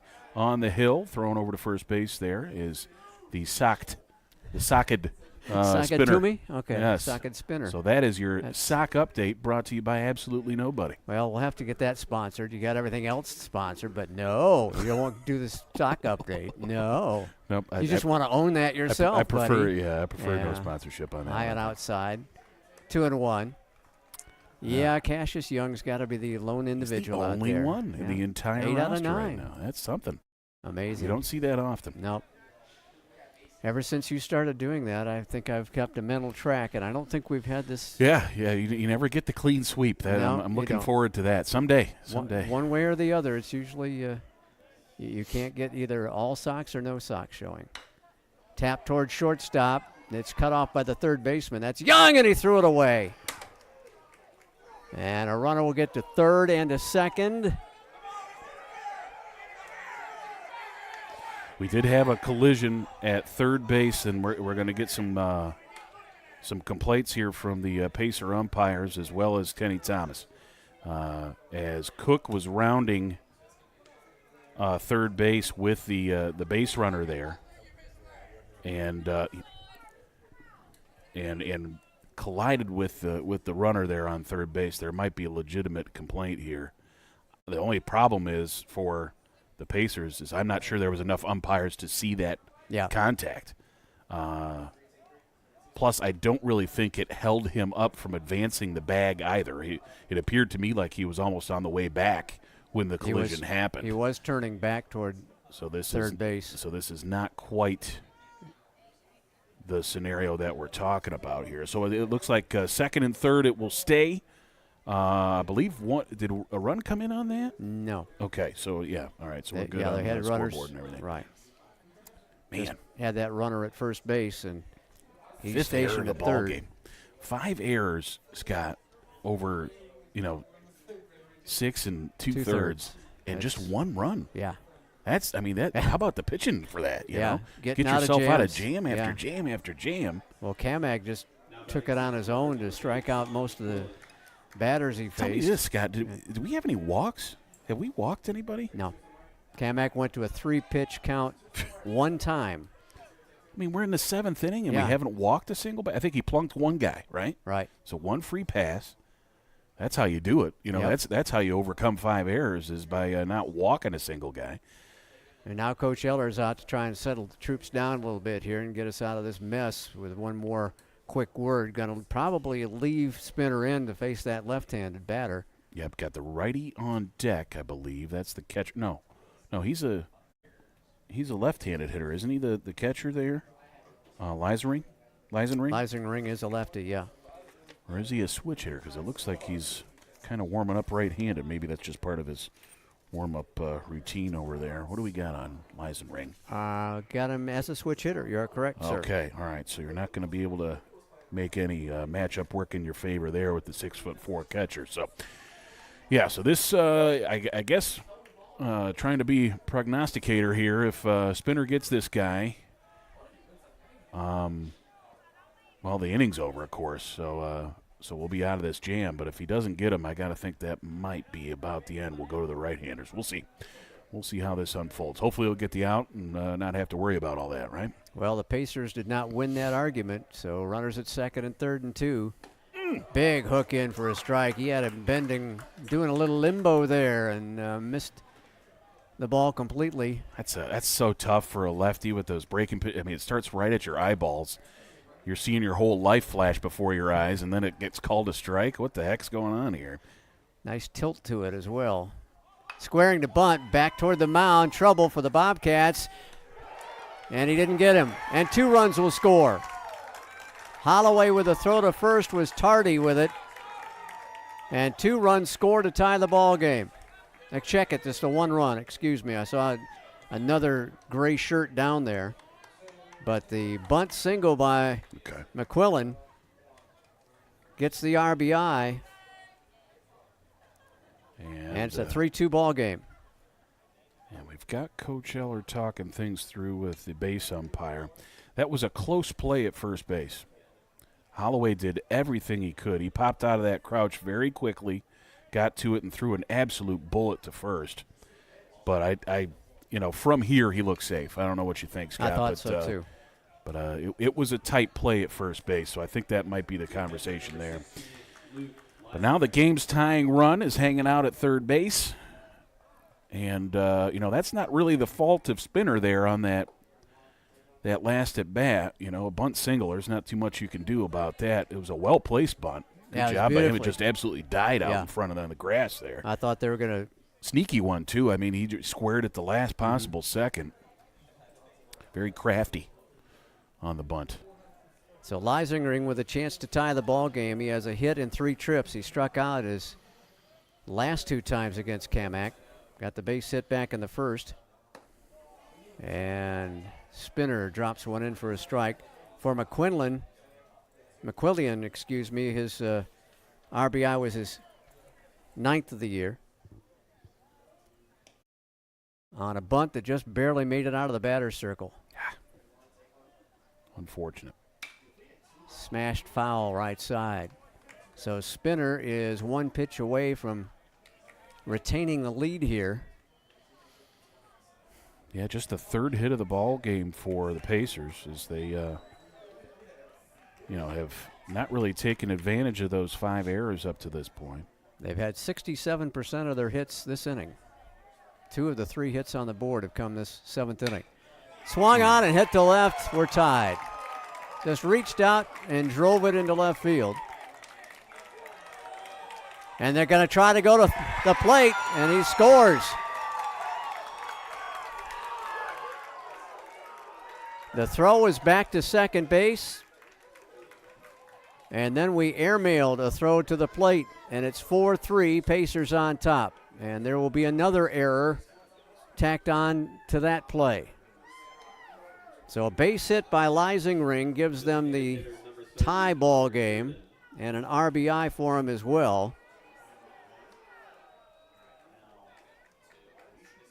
As Hannon scored from third easily, McQuillan came all the way around from first to score the go-ahead run as Leisingring's down to second on the bad throw to the plate.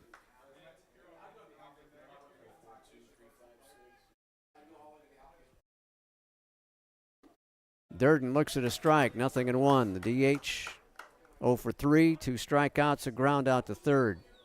As the Pacers have come off the deck here in the 7th inning to take the 1-run lead.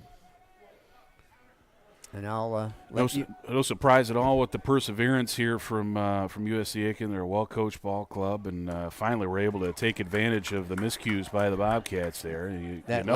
Last error was charged to whom? Cal on the throw there. So that'd be an E4 in the book. So 6 errors, and the Bobcats are lucky to be down only by 1 run. Yeah. Durden with an 0-2 hole. Spinner, and it's slapped on the left field line. Fair ball, extra bases. Durden was down 0-2, and he just sprung it to the left field corner. And it's 5-3, USC Aiken on top. Durden winds up at second. There's a guy with 2 strikeouts against Kamak, and he's down in an 0-2 hole, sticks with it, just gets enough of it to send a laser beam down the third baseline. We had him played off the line, had him played to pull a little bit, and that left a lot of room for Durden to work with. Great piece of hitting there by a pretty good hitter as he tacks in a couple of more RBI. And that'll give him 14 runs batted in on the year. Leisingring scores, going on contact with 2 out. And now Mills may not face Bradley Spinner. He will not. It'll be the second visit of the inning with Spinner on the hill, and that will do it for the left-hander. As Georgia College unable to hold a lead going into this top of the 7th inning. The Pacers have put 4 on the board, and Bobcats will go to the bullpen once again. We'll be back in a minute on the Bobcat Broadcast Network.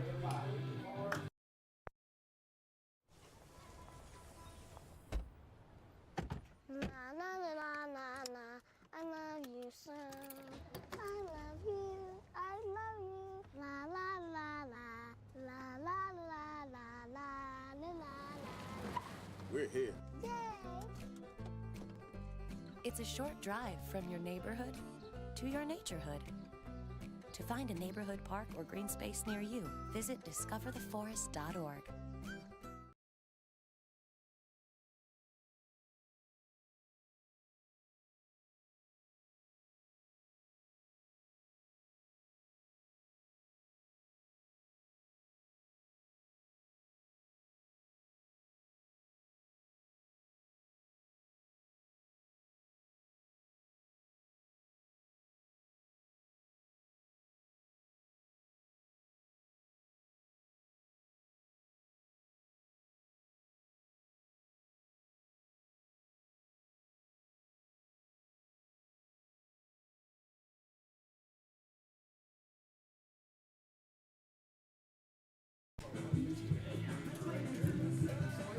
Bobcats with a call to the bullpen again here in the 7th inning as Colin Lacurto comes on for his 7th appearance of the season. He's 1-0 with a 0.00 earned run average.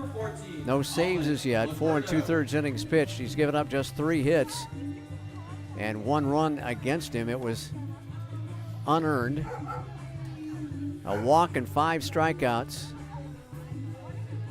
And opponents just hitting 176 against the Submariner.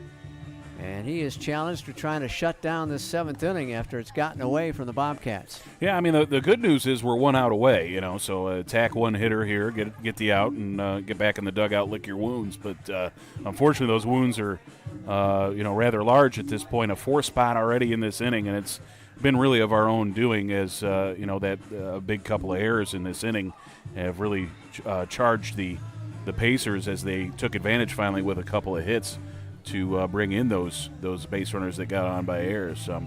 Lacurto is senior, and he's pitched in a couple of good spots. So this is probably a spot where you want a senior out there to do the senior things. And so Kennesaw, Georgia native, and unfortunately, another call to the Innovation Station bullpen there. Your home for all things tech on the Georgia College campus.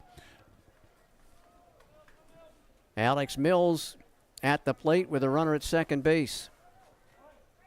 The first baseman has reached a couple of times, once on a fielder's choice play, the other on, guess what, an error, and he struck out looking in the 3rd inning. That one low and away, gets away from Holloway, and the runner will advance to 3rd. And the mistakes continue for the Bobcats on a wild pitch charged to Lacurto.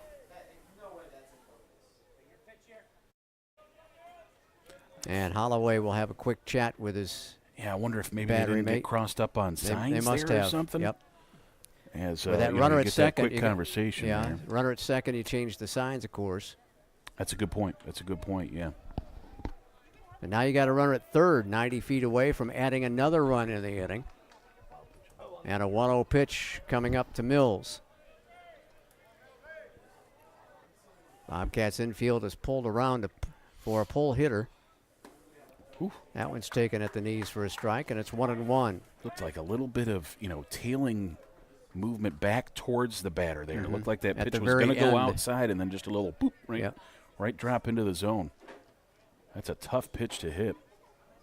Curto with that big bend awaits the 1-1 pitch and delivers. Swing and a miss. Hacked at by Mills.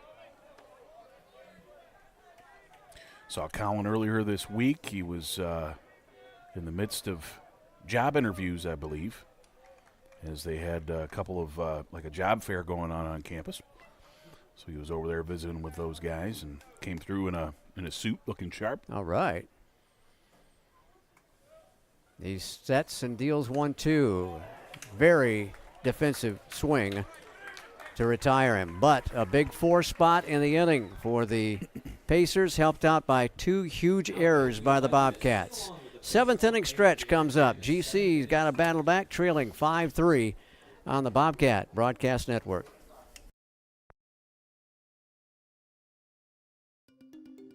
Change is constant. Technologies, careers, society.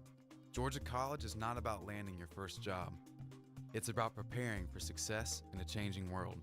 From the moment you step on campus, you have an immediate sense of belonging. At Georgia College, learning takes place all around us. Our students are critical thinkers, ready to graduate into a complex world. Georgia College, your public liberal arts university.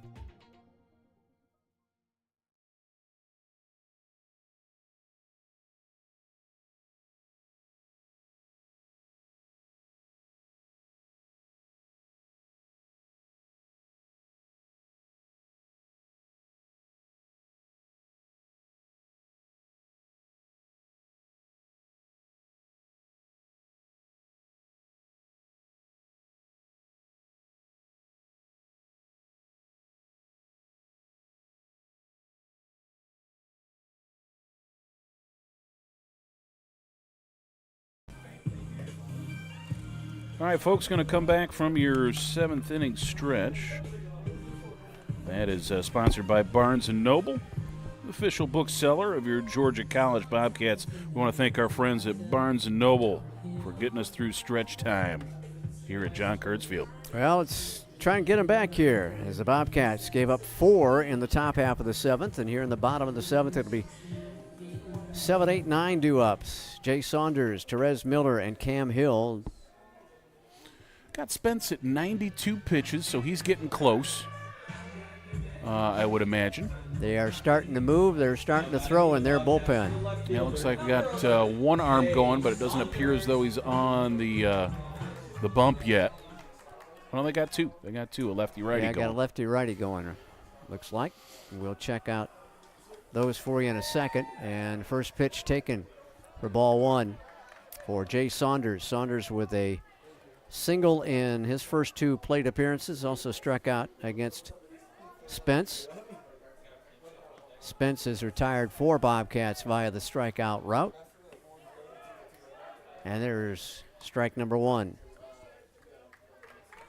Austin Sandifer, I believe, Is that the right throwing as the right-hander.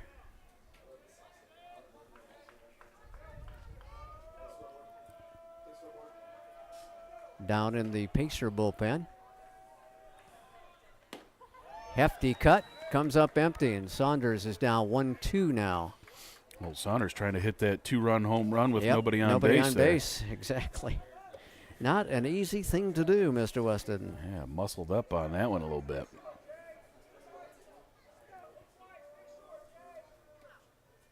Spence rolls on the 1-2 pitch. Over but low, 2-2. Left-hander is Henry Carteret from Edgefield, South Carolina.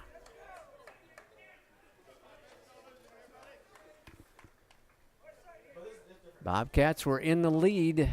Not much scoring through the middle part of this ball game. Georgia College with a 3-run spot in the bottom of the 2nd inning to take a 3-1 advantage, but Pacers came off the deck in the top half of this inning. That's fouled out of play to the right, and the count remains 2-2. And you don't like to see the Bobcats offense come to such a grinding halt here against Mr. Spence. Yeah, I think the best thing you can hope for is maybe do a little bit of damage, get somebody on here, because that pitch count's getting up, and you might be able to get to a new pitcher and take better advantage. That one's low and inside, 3-2. Well, the Bobcats have not been able to have a base runner since the 3rd inning. They went out in order in the 4th, 5th, and the 6th innings. Yeah, it's going to be tough for Coach Thomas to pull a pitcher that is so hot right now. You know, despite that pitch count, I mean, he is very sharp. Here's the payoff to Jay Saunders. And it's smacked up the middle, and it gets underneath the glove. That'll be a base hit. The glove of the second baseman, Rogers. He thought it was going to come up a little bit, and it just hugged the ground. Yeah, Rogers made a backhand stab at it while sliding down on one knee, and it just, I think it went through between the leather and the knee, if I'm not mistaken, as it rolled through into center field. So a leadoff single. Good start to the bottom of the 7th inning for Georgia College. Let me correct it. The strikeout count, 5 strikeouts for. I think we're going to the bench here. Looks like that Shane Conahan I see. Hitting for the Bobcats, Yep. number 2, First Shane pinch hitter of the ball game for Georgia College. It's the senior Shane Conahan, transfer from Elon and Pennsylvania native. What do we got on Shane? 290 batter. He's got 9 hits and 31 trips, 7 runs scored, and 3 driven in. And he may not be facing Spence as Coach Thomas is making his way out to the pitcher's mound from the first base dugout. And the call's being made. Going to go lefty-lefty here as the change by Coach Eller has produced a change on the hill for the Pacers. So we'll give you some numbers on the reliever and tell you about the great effort by Mitch Spence as he had a 5 strikeout ball game and gave up a total of 6 hits as he leaves to a round of applause by the Pacer fans who are well attended here in Milledgeville tonight. Back in a minute for the pitching change for the Pacers here on the Bobcat Broadcast Network.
And the Pacers make their first call to the bullpen as Henry Cartwright, a redshirt sophomore from Edgefield, South Carolina, and the lefty comes on to take the place of Mitch Spence. Cartwright making his 5th appearance, all in relief. He's got no record, a 2.84 ERA, 2 saves. And this would be a save situation if he were to finish it off. A little bit of baseball left, though. 6 1/3 innings pitched, 5 hits, 2 runs, both of them earned, 2 walks, and 12 strikeouts in 6 1/3 innings. He's missing lots of bats if he's doing that. That's a lot. That's 2 strikeouts per inning, if my math is right. My Kent State education is helping me out there. 217 the opponent batting average, and we got a lefty-lefty matchup. A good move as there's 4 lefties, I believe, in a row here for Georgia College right now. Conahan stabs at a bunt attempt and misses it, and it's 0-1. Conahan hitting for Therese Miller. Miller on the day went 0 for 2, reached on a fielder's choice grounder and scored in the 2nd inning when the Bobcats did their damage. Also struck out in the 4th inning. Holding that runner on first base. If he can get out in front of a pitch, he's got a nice hole to work with on the right side. Cartwright with a set. Squares again does Conahan and takes it high and inside for a ball. Conahan on the season has yet to produce a sacrifice hit. Shane's 32nd at bat of the year. Shane with good speed. He can turn a sacrifice bunt into a hit just like that. 1-1 pitch coming from Cartwright. Instead, they'll go to first. Conahan pulled the hands up on the barrel of the bat, though, so still thinking bunt are the Bobcats. Yep, tipped it off there. Coach Eller in the third base box now is going through the series of signs. As GC tries to battle back from a 2-run deficit here in the bottom of the 7th. Cartwright 6 foot tall and 170, redshirt sophomore. Squaring again, and a bunt out in front of the mound. Throw to first by the third baseman is in time, so the sacrifice bunt is successful as Conahan pushes the runner to second base. So Saunders is on at second now. Good charge that time by Paluski, and able to make the play on a bunt that got deadened very nicely down the third baseline. Cam Hill, the freshman, hoping to deliver a big hit here out of Marietta and Marietta High School. Runner in scoring position with 1 down. Bobcats played a little small ball. We talked about that at the start of the broadcast. Who would play the best small ball would possibly be the winner on a soggy night. Are errors included in small ball? I think they are, at least the way we've seen it, huh? There's a pitch taken for a ball, and the Pacer umpire is not happy. Yep, a little bit up in the zone there, but not by much. Man, 8 errors in almost 7 full innings of baseball. Goodness. Abner Doubleday is spinning in his grave. And stepping off the slab is Cartwright. One of my least favorite things about the move from the hard outfield wall to the chain link fence was you miss the errant warm-up tosses by the bullpen that make that thunk noise out there. That was one of my favorite things. Squaring to bunt again. Did he commit? Yes, he did. Base umpire says Hill came around on it. Now, the lefty that's warming up for USC Aiken has twice hit this plastic dummy. So I have heard a thunk, but it's not quite the satisfying wooden thunk. I'm getting more of a hollow plastic thunk here. Okay. It's a little different animal. I hadn't seen the plastic dummy down there before, but now that I see it, well, wow, he's not doing real good right now. As he's been nailed twice by this guy. So fouled down the first baseline, and it's 1-2, and probably the bunt off this time. You might want to retire, I think, after this fella's done. Good thing he's inanimate, I guess. Yes, indeed. Not feeling it just yet. But maybe if he gets hit one more time, he might start feeling it. Cam deep in the hole here. Got to make at least a productive out. Got to get that guy over to third. And he'll sky one to right field. That probably won't do it. Backing up on it is Hannon. He'll make the catch. We will tag and get that runner to third. So he did push the runner 90 more feet. A productive out as Mr. Weston requested. But Saunders stands there with 2 down. However, anything can happen, especially on a night like this, as we've had the 8 errors put up. Of course, to the credit of the Pacers, they have not had an error in several innings. They had both errors back in the second.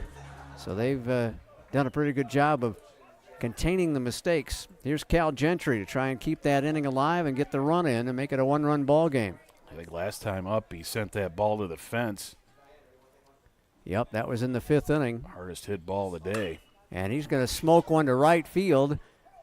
Back on it, though, is Hannon. He slips, but he makes the catch. Oh, that foot came out, and I thought he was going to fall down.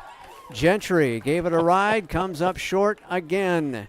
How do you stick with a ball like that, you know? I mean, it's fading away from you. You lose your footing, and you still make the catch? Excellent effort. That is a great defensive effort there from Hannon and Wright. Good job. So we'll go to the 8th inning. The Bobcats are down by 2 on the Bobcat Broadcast Network. The American dream to me as an immigrant means having the opportunities that my parents didn't have. Being the first one in my family to graduate, it meant everything my parents sacrificed for me to get to this point. It was paying off. Estoy muy orgulloso de Michael por haberse graduado de colegio. My path to a college degree would have been completely different had I not had a scholarship. It would just relieved a lot of the financial burden.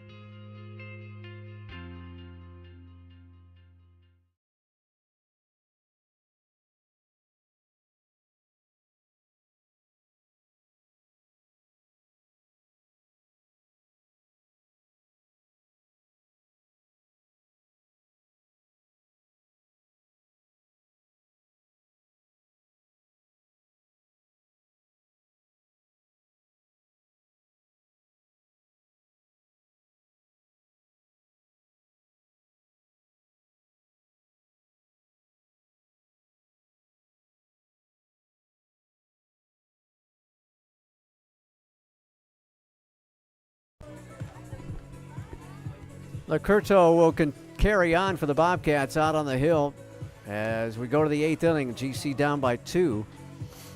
Yeah, first full inning here for Colin. If things go sideways for him, Kyle King appears to be warmed up in the Georgia College bullpen. Also have another righty there. I think that's Perry Keefe, who's in the early stages of the warm-up process. So the next guy out apparently is Kyle King.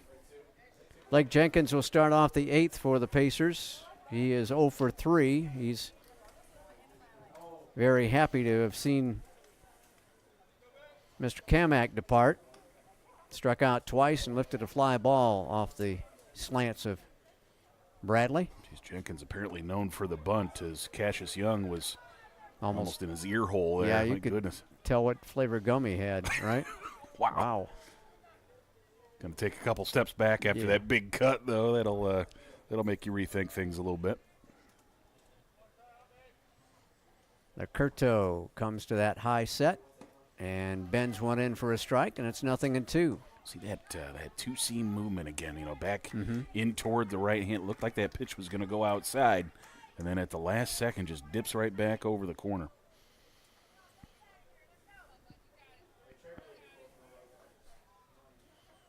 Colin ahead in the count, 0-2. And staying alive is Jenkins.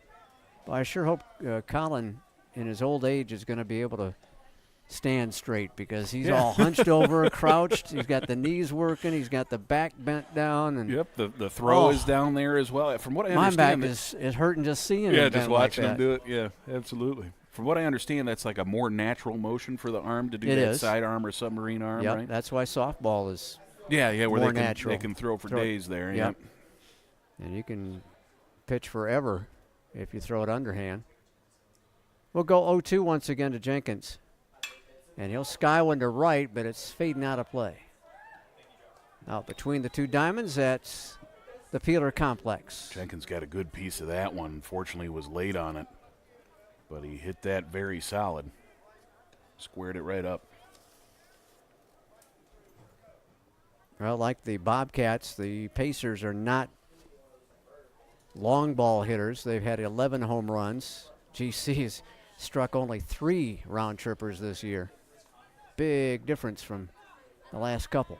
The 0-2 again, got him swinging. Might have taken a little bit of speed off it, and Jenkins is retired to start the 8th. That was nasty. Had him way out in front, and Jenkins shaking his head as he heads back to the dugout.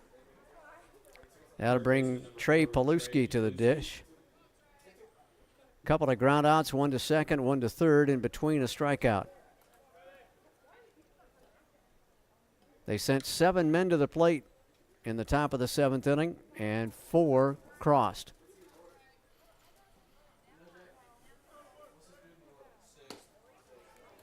Outside corner at the knees. Yeah, Colin is just living on that outside corner right now. Must be good rent out there, you know. He's spending a lot of time. Yes, indeed. Good school systems. That one bounded off the leg of Paluski, and he's down 0-2. It happened to him earlier, didn't it? Wasn't he the one that hit that I one think off the you're front right. shin guard? I think so. Yeah, he's been battered by his own foul balls a couple of times tonight. Same 2 teams tomorrow. We think it's a single game, but we may wind up playing 2, depending on how that forecast is going to shake out. It's on the schedule right now for a 2 p.m. start, but I've heard, anything from, like a noon to a 10 a.m. It could be all over the place. We'll see. Pitches so stay outside. tuned to GCBobcats.com and the social media accounts for Georgia College Athletics at GC Bobcats. We'll try and keep you up to date as much as we can. As soon as I hear it, you'll hear it. But right now it's set for a 2 p.m. single ball game tomorrow. McCurto with a 1-2, low and away. Maybe overthrew that one just a bit. Try to amp up the speed. Got away from the location a little bit.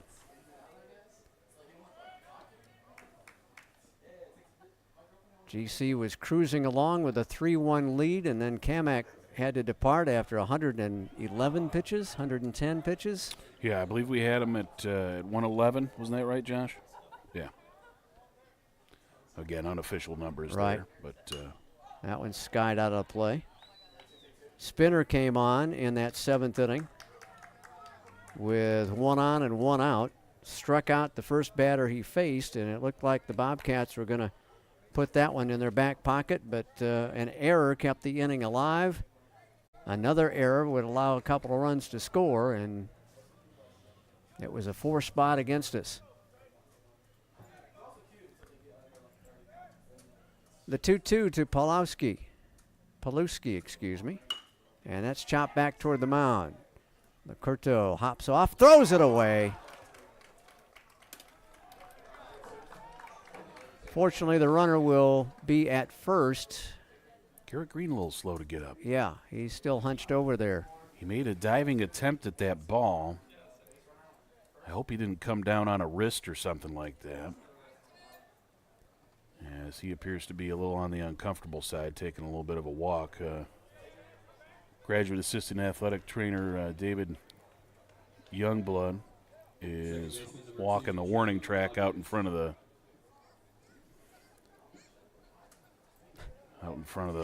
dugout there, but it looks like Green's going to be okay.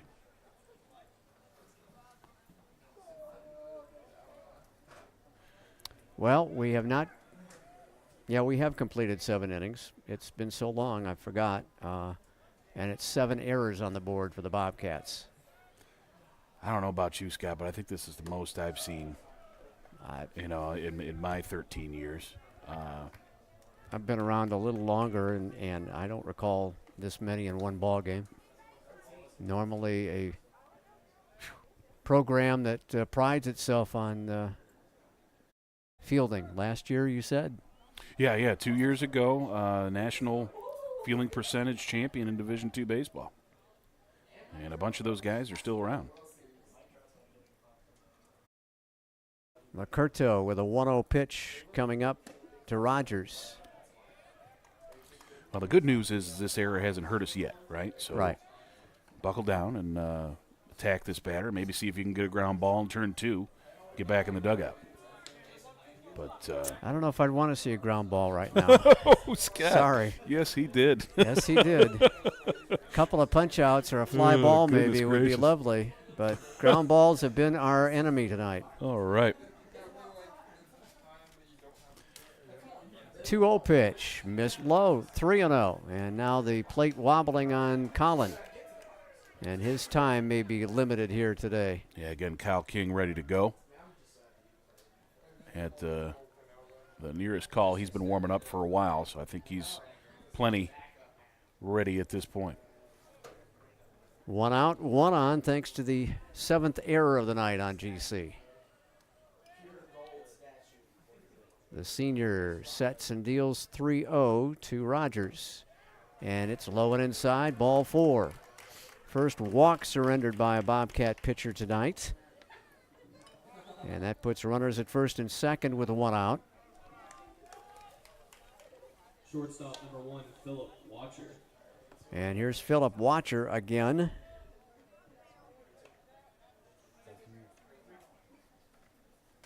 And that will be it for Colin Lacorto. So the Bobcats will get another call to the bullpen.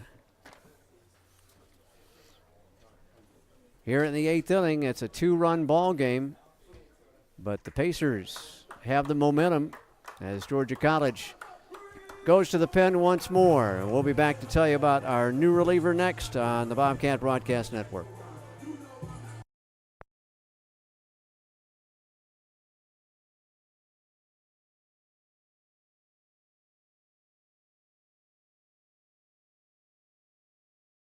Hey, Banks. Have a seat and let me make you uncomfortable. Up those grades, son, or the only position you'll be playing in college is sitting on me. You're still awake? Have a seat on old Mr. Bench. At least your buns will fall asleep. Is this the one about the high school hotshot who gets benched in college? Hey, Manti, move down. It's a tearjerker!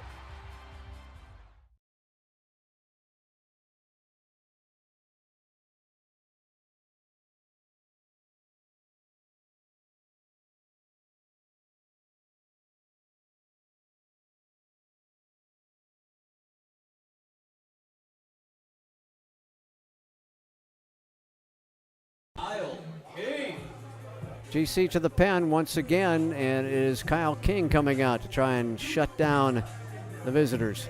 This Innovation Station call to the bullpen brings in Kyle King, the junior from Johns Creek, making his 5th appearance of the year, all in relief, and they've been good. No record with a 1.59 ERA, 11 1/3 innings pitched, 10 hits though, 4 runs, only 2 of them earned, a pair of walks, and 7 strikeouts. Opponents hitting .244 against the converted catcher. We got some smoke or fog settling in right center. Scott, look at that. Gracious, I didn't see that. I think Shane Conahan has disappeared out there. Wow. Field of Dreams, says Andrew over there. Good stuff. Yeah, Either that or too much deodorant or something. Might have to send up a flare, see if we can find Shane Conahan. Goodness, that looks strange out there. It's sort of settling in and right to center field. I don't imagine that'll affect things too much, but it still is very strange to see. You don't see it usually combined or congested into that one spot, I guess. I guess just the rain combined with the cooling temperatures has. Thank you, meteorologist Al Weston. Yeah, is that right? I don't know. I'm just making things up. Did it sound right? It sounds good to me. Okay. We'll go with that. We'll go with that. I don't know anything about fog other than it's hard to drive in. Haven't you had to read the weather a couple of times? Oh, yeah. You just I read it, yeah. I don't make it up. I read it. Here's a fly ball, short left field, trouble for the Bobcats.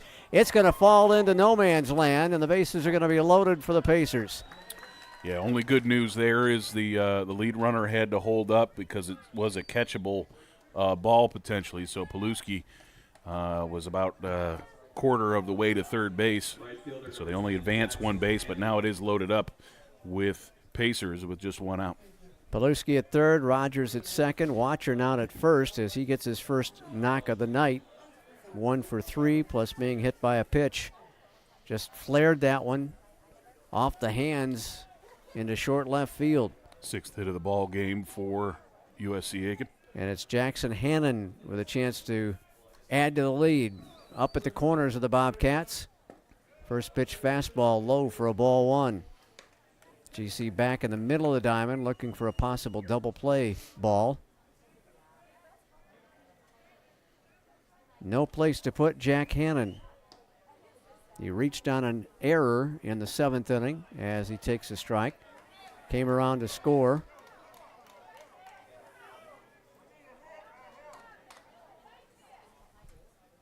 It's a big at bat here, Scott. Bobcats need the out, of course. If the Pacers can pull off a hit, could really bust things open for them. Right now, Georgia College still within a swing of the bat with just the 2-run difference. So striking distance. Popped up right side. Will it stay in play? It will not. Bounces off the Pacer dugout roof. And it's 1-2 now on Jackson Hanna. Strikeout would be lovely here for Kyle King. Cal, of course, with a good fastball as a converted catcher. Strong arm. But he has added a heck of a slider as well. It'll be interesting to see which pitch he goes to here on the 1-2. Again, corners in for the Bobcats. Got about double play depth for the middle part of the infield. Cut and a miss, got him swinging. And a big strikeout there for King and the Bobcats. Hannon may have helped him out with a pitch low and away. Yeah, big time. I think, that probably went with that slider there. I don't know that that pitch was ever in the zone. I think it slid, It was out and it slid further away. So the Bobcats may be able to back up a little bit at the corners. Looks like Young is going to stay step on the grass at third. And here is McQuillan. Well, you had that bunt earlier. Single in the it was 7th. This guy, Yep. yeah, so that's why he's in on the corner because that brought in a run before. First pitch fastball misses in. 1-0. A hit and 4 trips for the center fielder for the Pacers. Also reached in the first inning on an error and came around to score on an error. 1-0 pitch, got the outside edge that time. Kept it away from the left-hander to square up the count at 1-1.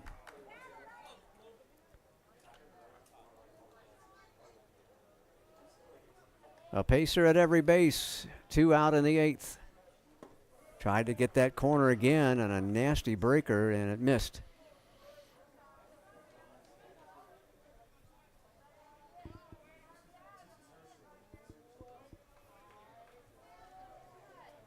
Well, the hits are now even at 6 apiece after that bloop single by Watcher. 2-1 pitch, caught on and missed. Big deuce wild here, Scott. Looks like the fog has moved over to left center. Yep, you are correct. And maybe coming into the infield some on that left side. I'm not sure. Maybe it's just my old eyes. No breeze to speak of, so No. it's just sort of floating around out there. Hanging around. Here's the 2-2 coming. Ball down low. And the merry-go-round begins in just a second. With that fog out there, I'm half expecting the Mystery Machine to roll up here with Scooby and Shaggy, you know? I mean. Ruby, Ruby, Roo. Yeah. Get you Fred with the ascot on, the whole thing. Jinkies, if I do say about myself, yes. Jinkies. 3-2 pitch, slap foul. That was jinked foul. Oh, golly. At least we're having fun up here. Yeah, well, hey.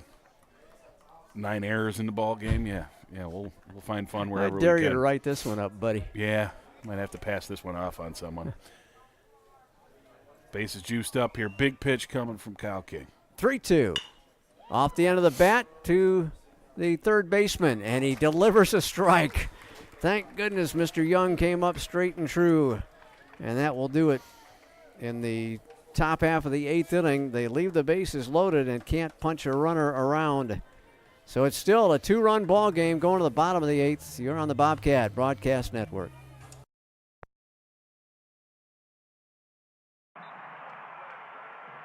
What you've gained as a student will be just as important to you as what you did as a player. As long as you know that you made the effort to do the best of which you're capable, there's no failure. Success on 3. There are over 400,000 NCAA student athletes. And just about all of us will be going pro in something other than sports.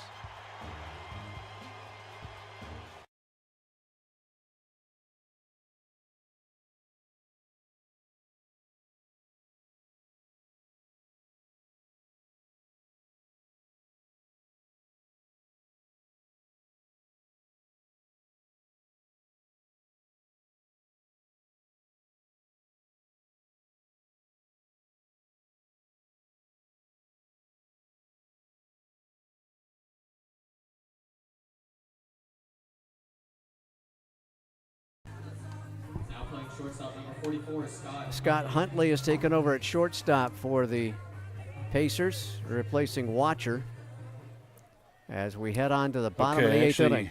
Yeah, we're going to get a position change as Watcher is now at second base. Okay, so we're going to put Watcher at second, and Huntley checks in there at short. So that's a little bit different type of sub. So that'll take Rogers out of the ball game as Watcher moves over to the second sack instead of playing shortstop. So Wesley Womack will start things off for GC.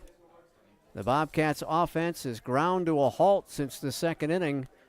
Goose Eggs next to their name on the board. And West will try to get something cranked up. First pitch inside for ball 1. Womack struggling tonight. He has sent 2 ground balls to the first baseman. One was unassisted, the other covered by the pitcher, and also a strikeout victim was Wesley Womack in the second. Lefty against lefty, and Womack deals it to the first base dugout. 1-1. Tough lefty continues against our lefty hitters. Yep. This is the last of the 4 in a row. So does that mean a right-hander to face Garrett Green, or do you continue with the lefty? Looks like they got their own right-handed sidearmer going in the bullpen. It's been good relief pitching so far from this lefty, though. He's looked sharp. Carteret deals, and it's tapped foul again. Wesley just a little bit out in front of him. And the count goes to 1-2 on the Bobcat DH. Well, you know, Wesley's one of the couple of guys back that, you know, we've counted on for lots of offense over the last couple of years. We've, you know, of course, graduated guys like Brandon Benson and Logan Maddox and Brandon Purcell that have moved on to professional careers. But this is a guy that has an interest and could potentially do that. Here's a spot, you know, where you got to get something done. And he cuts and misses at a pitch in the dirt. He'll have to be thrown out, and is. So Womack strikes out for the second time tonight. Might be pressing a bit at the plate in his senior season.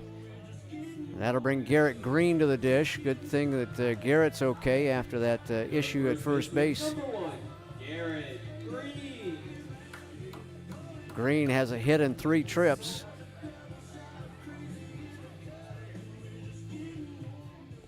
The base hit in the 3rd inning sandwiched around a ground ball to short and a ground ball to third.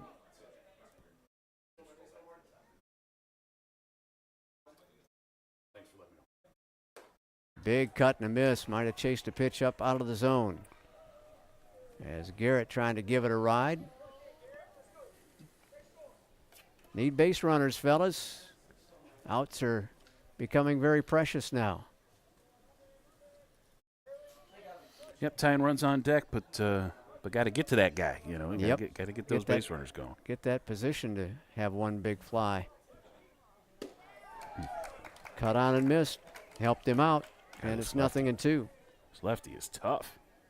You know, the pitching that the Pacers have put out there today between him and the starter Spence, I mean, that's a tough 1-2 punch. Do you let Cartridge finish things off, or Bobcats got to get to him though? They gotta make him think about it at least. Yeah, challenge it at least. Yeah, haven't touched anything yet. The 0-2 now to Garrett coming up. And cut on and missed. And again, Leisering will throw him out. And back-to-back strikeouts to start the 8th inning for the Bobcats. Again, the ball's just dying at the plate, and the Bobcats are swinging over the top of it. Yeah, I think there must be a lot of downward movement on this curveball, or I don't think it's a sinker because it looks like a slower pitch, but there's a lot of downward movement to it, and it just must be dropping right off the table on our guys because it's fooling the last two hitters, and they're good ones. Green and Womack are some of our best. Cassius Young going to rip one to left. That's a fair ball. That's going to be extra bases as it two-hops the wall. Young with the first extra base hit of the night for Georgia College, but it comes with 2 out in the 8th inning. It does keep the inning alive, and there's still a pulse in the 8th inning. Well, that's actually the second extra base hit because we had a triple out of this fella at the plate right now. Well, another one would be lovely. But yeah, Cash jumping all over that high fastball, kind of tomahawked it. It was up, maybe even out of the zone. It was high, and he put a real good charge into it. About 3-hop the fence down the left field line. Holloway's had a 2-for-3 day. That tripled to drive in a run, and he scored a run in the second, excuse me. Base hit in the 3rd, and a fly to right in the 6th. Up to 7 runs batted in on the year for the Bobcat catcher. First pitch to him on the outside corner for a strike. A get-me-over pitch to start him off with a strike.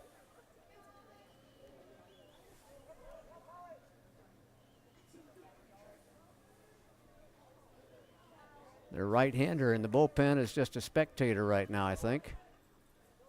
The 0-1. Fouled back to the netting, and Holloway is in a big hole at 0-2.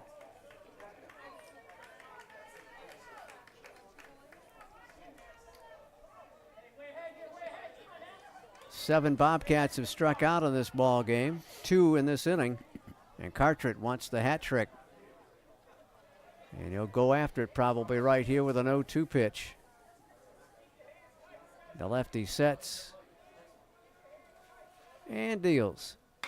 And that's down the third base line. Backing up nicely is Paluski. His throw is in time, and that'll shut down the Bobcats' threat here in the 8th inning. They come up big with a big defensive play when they need it. And we'll go to the 9th, and Georgia College trails by 2 at 5-3 on the Bobcat Broadcast Network.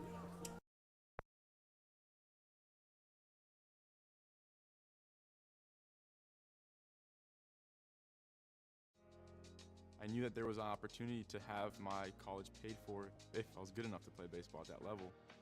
That was going to make a big difference in my family. D2 baseball gave me an opportunity to play at a high level and to get an education that's going to be valuable for me throughout the rest of my life. I chose to take my experience of being a student athlete and pursue that within my career and to get a master's degree. If I wouldn't have had a baseball scholarship, there'd be no chance that I'm doing what I'm doing today.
We have arrived at the top of the 9th inning at John Kurtz Field.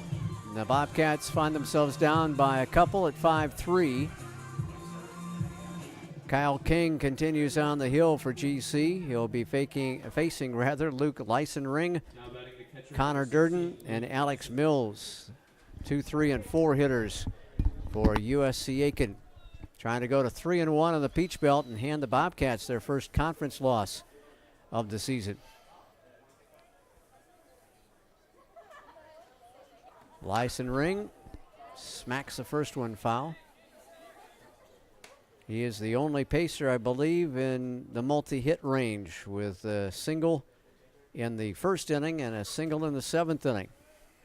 That 7th inning hit drove in his 8th run of the campaign. He also scored later on in the frame. Yeah, Lysenring's had a pretty good ball game as that breaking pitch stays outside 1-1.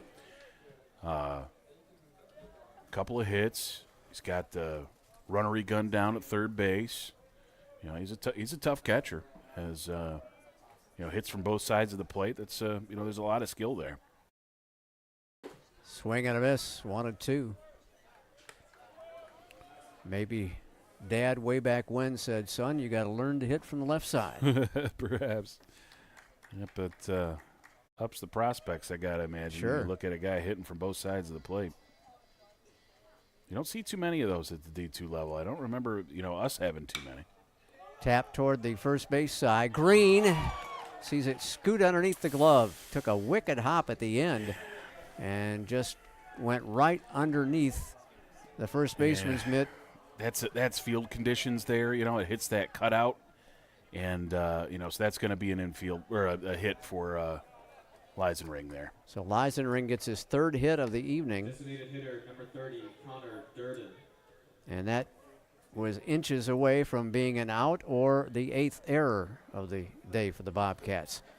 Yep. Connor Durden, the designated hitter, has a 1-for-4 night working. Had a double his last time up to drive in his 14th run of the year. That was in the 7th. Before that, a pair of strikeouts and a ground out to third. And a breaking pitch in for a strike, 0-1. Looking ahead to the bottom of the 9th, the Bobcats will be sending Cook, Saunders, and Conahan up. They are scheduled. Trying to get some last-minute lightning going here. Cut on and foul tipped into the catcher's mitt, and it's 0-2. Well, it looks like the fog has gone away finally. Hung around for about an inning or so.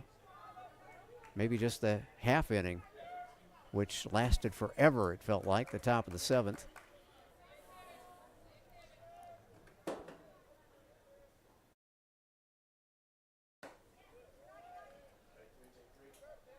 Wouldn't go fishing on a pitch outside. Durden has the count go to 1-2. Kyle King came on in the 8th inning as the 4th pitcher of the ball game for GC. Yeah, nobody warming up in the Georgia College bullpen right now. So that means that this ball game's up to King. Breaking pitch almost snapped back in but stayed away, and it's 2-2. Started way outside and then almost tickled the black.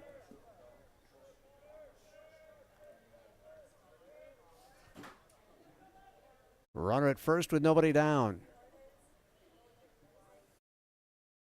Way outside with the 2-2 pitch as Kyle overthrew that heater. Missed outside on all of the errant tosses to this batter.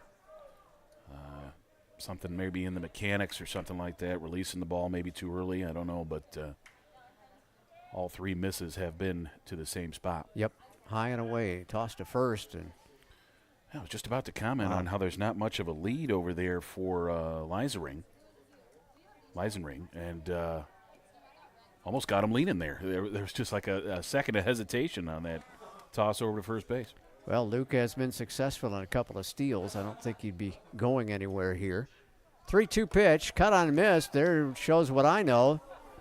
And the shortstop short-armed it, and a wind up at third will be Lysenring. He'll get a stolen base. Yep, and an error. And another error on the shortstop. My goodness. As Cook stabbed at that one, and it just came off the leather and wound up going into short right field. First baseman number 32. So Leisingring will wind up at third with one down. Bobcats were close to getting a strike 'em out, throw 'em out double play.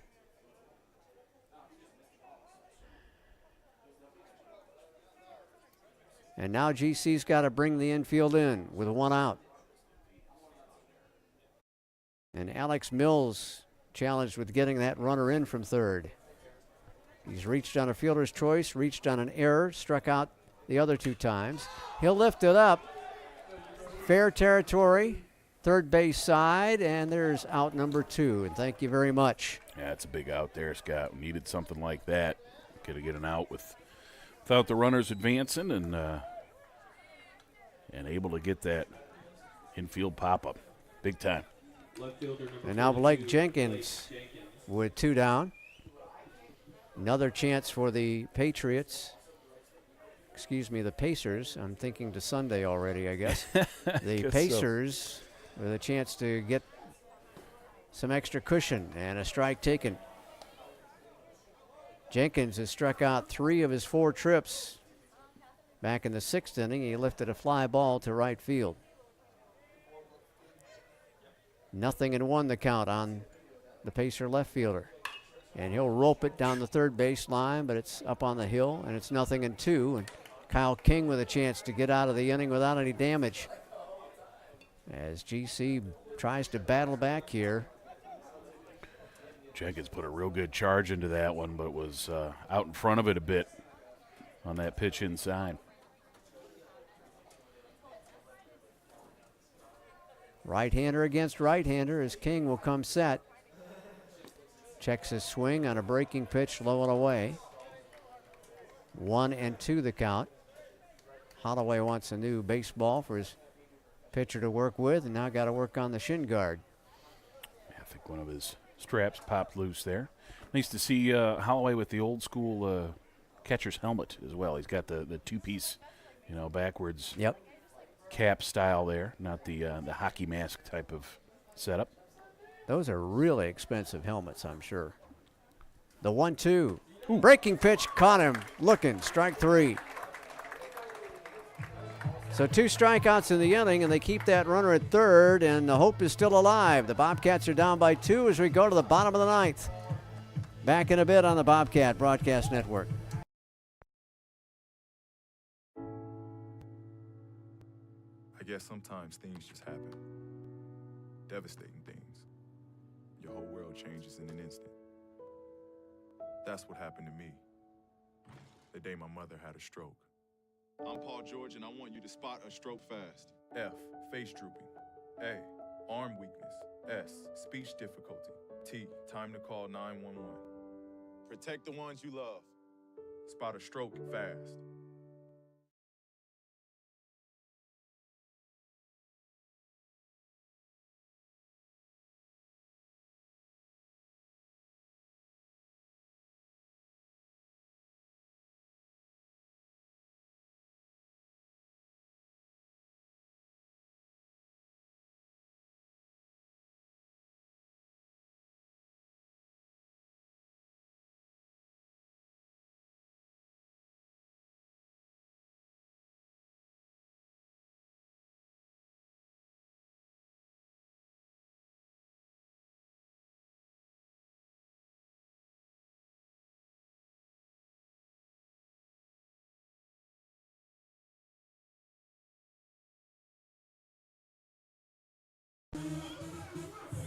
All right, Bobcat fans, find a lucky spot, as Scott Miller says.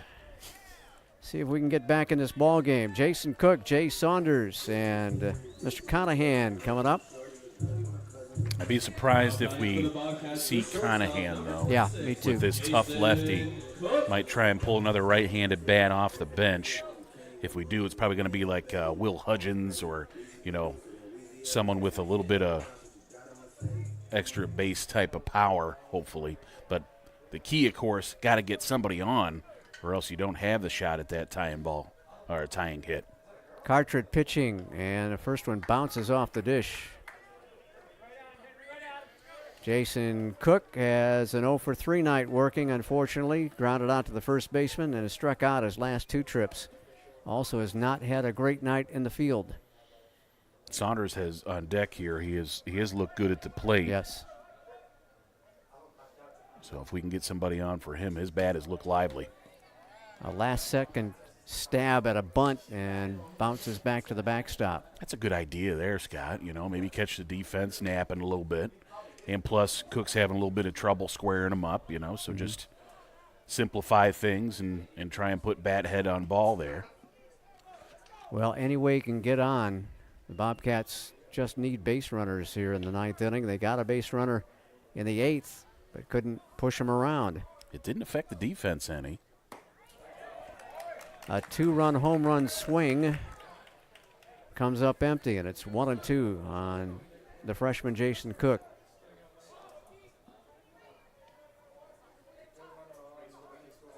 Carteret gets a sign. Sets and deals. We're sets After and a sets. while, sets and sets. Strike 3, taken on the inside corner. Cook rung up. Carteret gets his 3rd strikeout as he came on in the bottom of the 7th inning. Left fielder number 11, Jay Saunders. Got 2 fans in the 8th and 1 here in the 9th, and Jay Saunders strides to the plate. Jay's had a 2 for 3 night. Got freshman Matthew Chester with the War Club on deck. Over but low for ball 1. Saunders with an RBI single in the 2nd inning, producing his 10th run batted in of the year. Struck out in the 4th and singled in the 7th, was stranded at 3rd as Carteret came on and shut down the Cats. There's a strike on the inner 3rd. 1-1 now on Saunders. Redshirt freshman from Moultrie, trying to get on base somehow. And there's a changeup in for a strike. Saunders finds himself down at 1-2.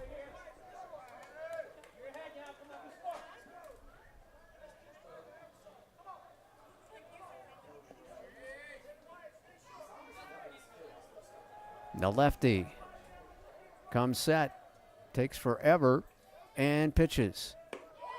Down low for a ball. Pacer fans wanted a strikeout. That's one of the advantages I think that Carteret has, is he just sets and waits for you to get a little anxious at the plate. It does make the timing difficult for you, I imagine. I'm surprised we haven't seen anybody call time at the plate, because that is a long, it's an awkward pause, you know. 2-2 pitch, pop up into short left field, and they'll run in and make the grab. Yeah, he looked hot off the bat there, but sorry about that, It's okay. but it came in, I think, on the fists a little bit. He kind of got it on a not a meaty part of the bat. Bobcats were hoping that was going to dump in there, but Jenkins got to the spot in time, and now there's 2 outs for GC. And it's going to come down to a freshman in Matthew Chester, as Chester takes to the plate in his 8th ball game. He is 2 for 8 on the season, a .250 average with 3 runs scored. He does have a double and no RBI yet on the year. Freshman Matthew from Chester. Evans out of Greenbrier, 5'8" and 200-pounder.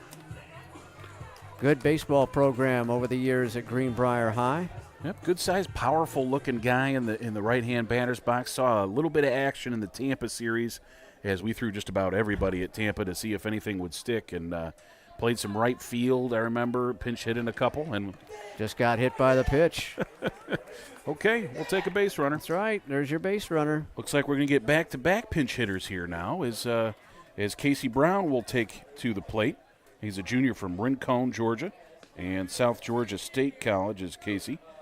And he's 7 for 31 on the season, a .226 average, with 6 runs scored, a home run, and 8 RBIs. So he's got one of the team's 3 round trippers. Brown was the starting first baseman in day 1 for the Bobcats and stayed there for a few ball games. Has not seen a whole lot of playing time of late. Carteret with the first pitch. Brown cuts and misses. He tried to get it out of here to tie this ball game up. Apparently Brown had a great fall for us. Quite a few home runs in the scrimmage games and stuff like that in the fall season. They were expecting a powerful bat from the junior first baseman. Ended up playing a little bit of left field so far this season too, as we were trying to, throw any lineup out there. That one's taken inside, and the Bobcats are down to their final strike. Got fooled a little bit on that breaking pitch, kind of buckled the knees a little bit, and watched it drop into the zone. Tough breaker from this tough lefty. Carteret ready to end it here. With a runner at first and 2 down, the 0-2 offering coming up from the left-hander. Tapped in front of the plate. Lyson Ring will field and fire and get him, and the Pacers win the opener. Now this Peach Belt Conference Series by a score of 5-3. They rallied for 4 runs in the 7th inning to erase a 3-1 Bobcat lead. GC drops to 9-5 on the season, and their first conference loss of the year. They fall to 4-1 in Peach Belt play. The Pacers move up to 11-4 on their year and go to 3-1 in Peach Belt play. Yeah, tough ball game for GC here. You can't really expect to come out of as a winner in a Peach Belt Conference ball game with 8 errors. That's really what it's going to boil down to. Now, the Pacers did a great job taking advantage of those errors in a couple of spots. Bobcats almost got out of every situation that they put themselves in with some outstanding pitching from just top to bottom today. Even the relievers did a great job, and but unfortunately, it was a matriculation of all those errors. There's only so much work those pitchers can do at some point that it's just it's going to turn into runs. Your Zaxby's player of the game. I want to thank our friends at Zaxby's for all their sponsorship as always. Going to be Bradley Kamek. I mean, that was just an outstanding start. Went 6 1/3, gave up 2 hits. 2 runs, both of them were unearned, and he struck out 11, including 5 on the looking side. So Kamak with 11 strikeouts, and that's your Zaxby's player of the game. Thanks to our friends at Zaxby's on North Columbia Street in Milledgeville. Now, I believe the loss is going to be given to either Spinner or Lacorto in that ball. I think it's Spinner. Yeah, I believe it is Spinner. Yep, because so he put that 3rd run on the base pass. Right. So Georgia College falls 5-3. The same 2 teams again tomorrow. Again, go to GCSU.edu, or GCSU Bobcats, I should say, to find out about tomorrow. Yes. Scheduled now for a 2 o'clock first pitch, but they may wind up playing 2 because of the rain situation possible on Sunday. And we do also have, again, action tomorrow on the Bobcat Broadcast Network, 10:30 a.m., the tennis. We're going to get that with Lincoln Memorial, so that'll be our next broadcast overall. And then, of course, your next baseball broadcast comes later that day. Hopefully. We'll see. We've heard a lot of different things tonight about potentials of where the ball games could go tomorrow. So stay tuned to that, GCBobcats.com. Stay tuned to the social media at GCBobcats. As soon as I find out anything, it'll come at you, folks, okay? All right. Well, thank you, Al. Appreciate your help. And we appreciate everybody joining us tonight for Georgia College Baseball on the Bobcat Broadcast Network.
That's a good read.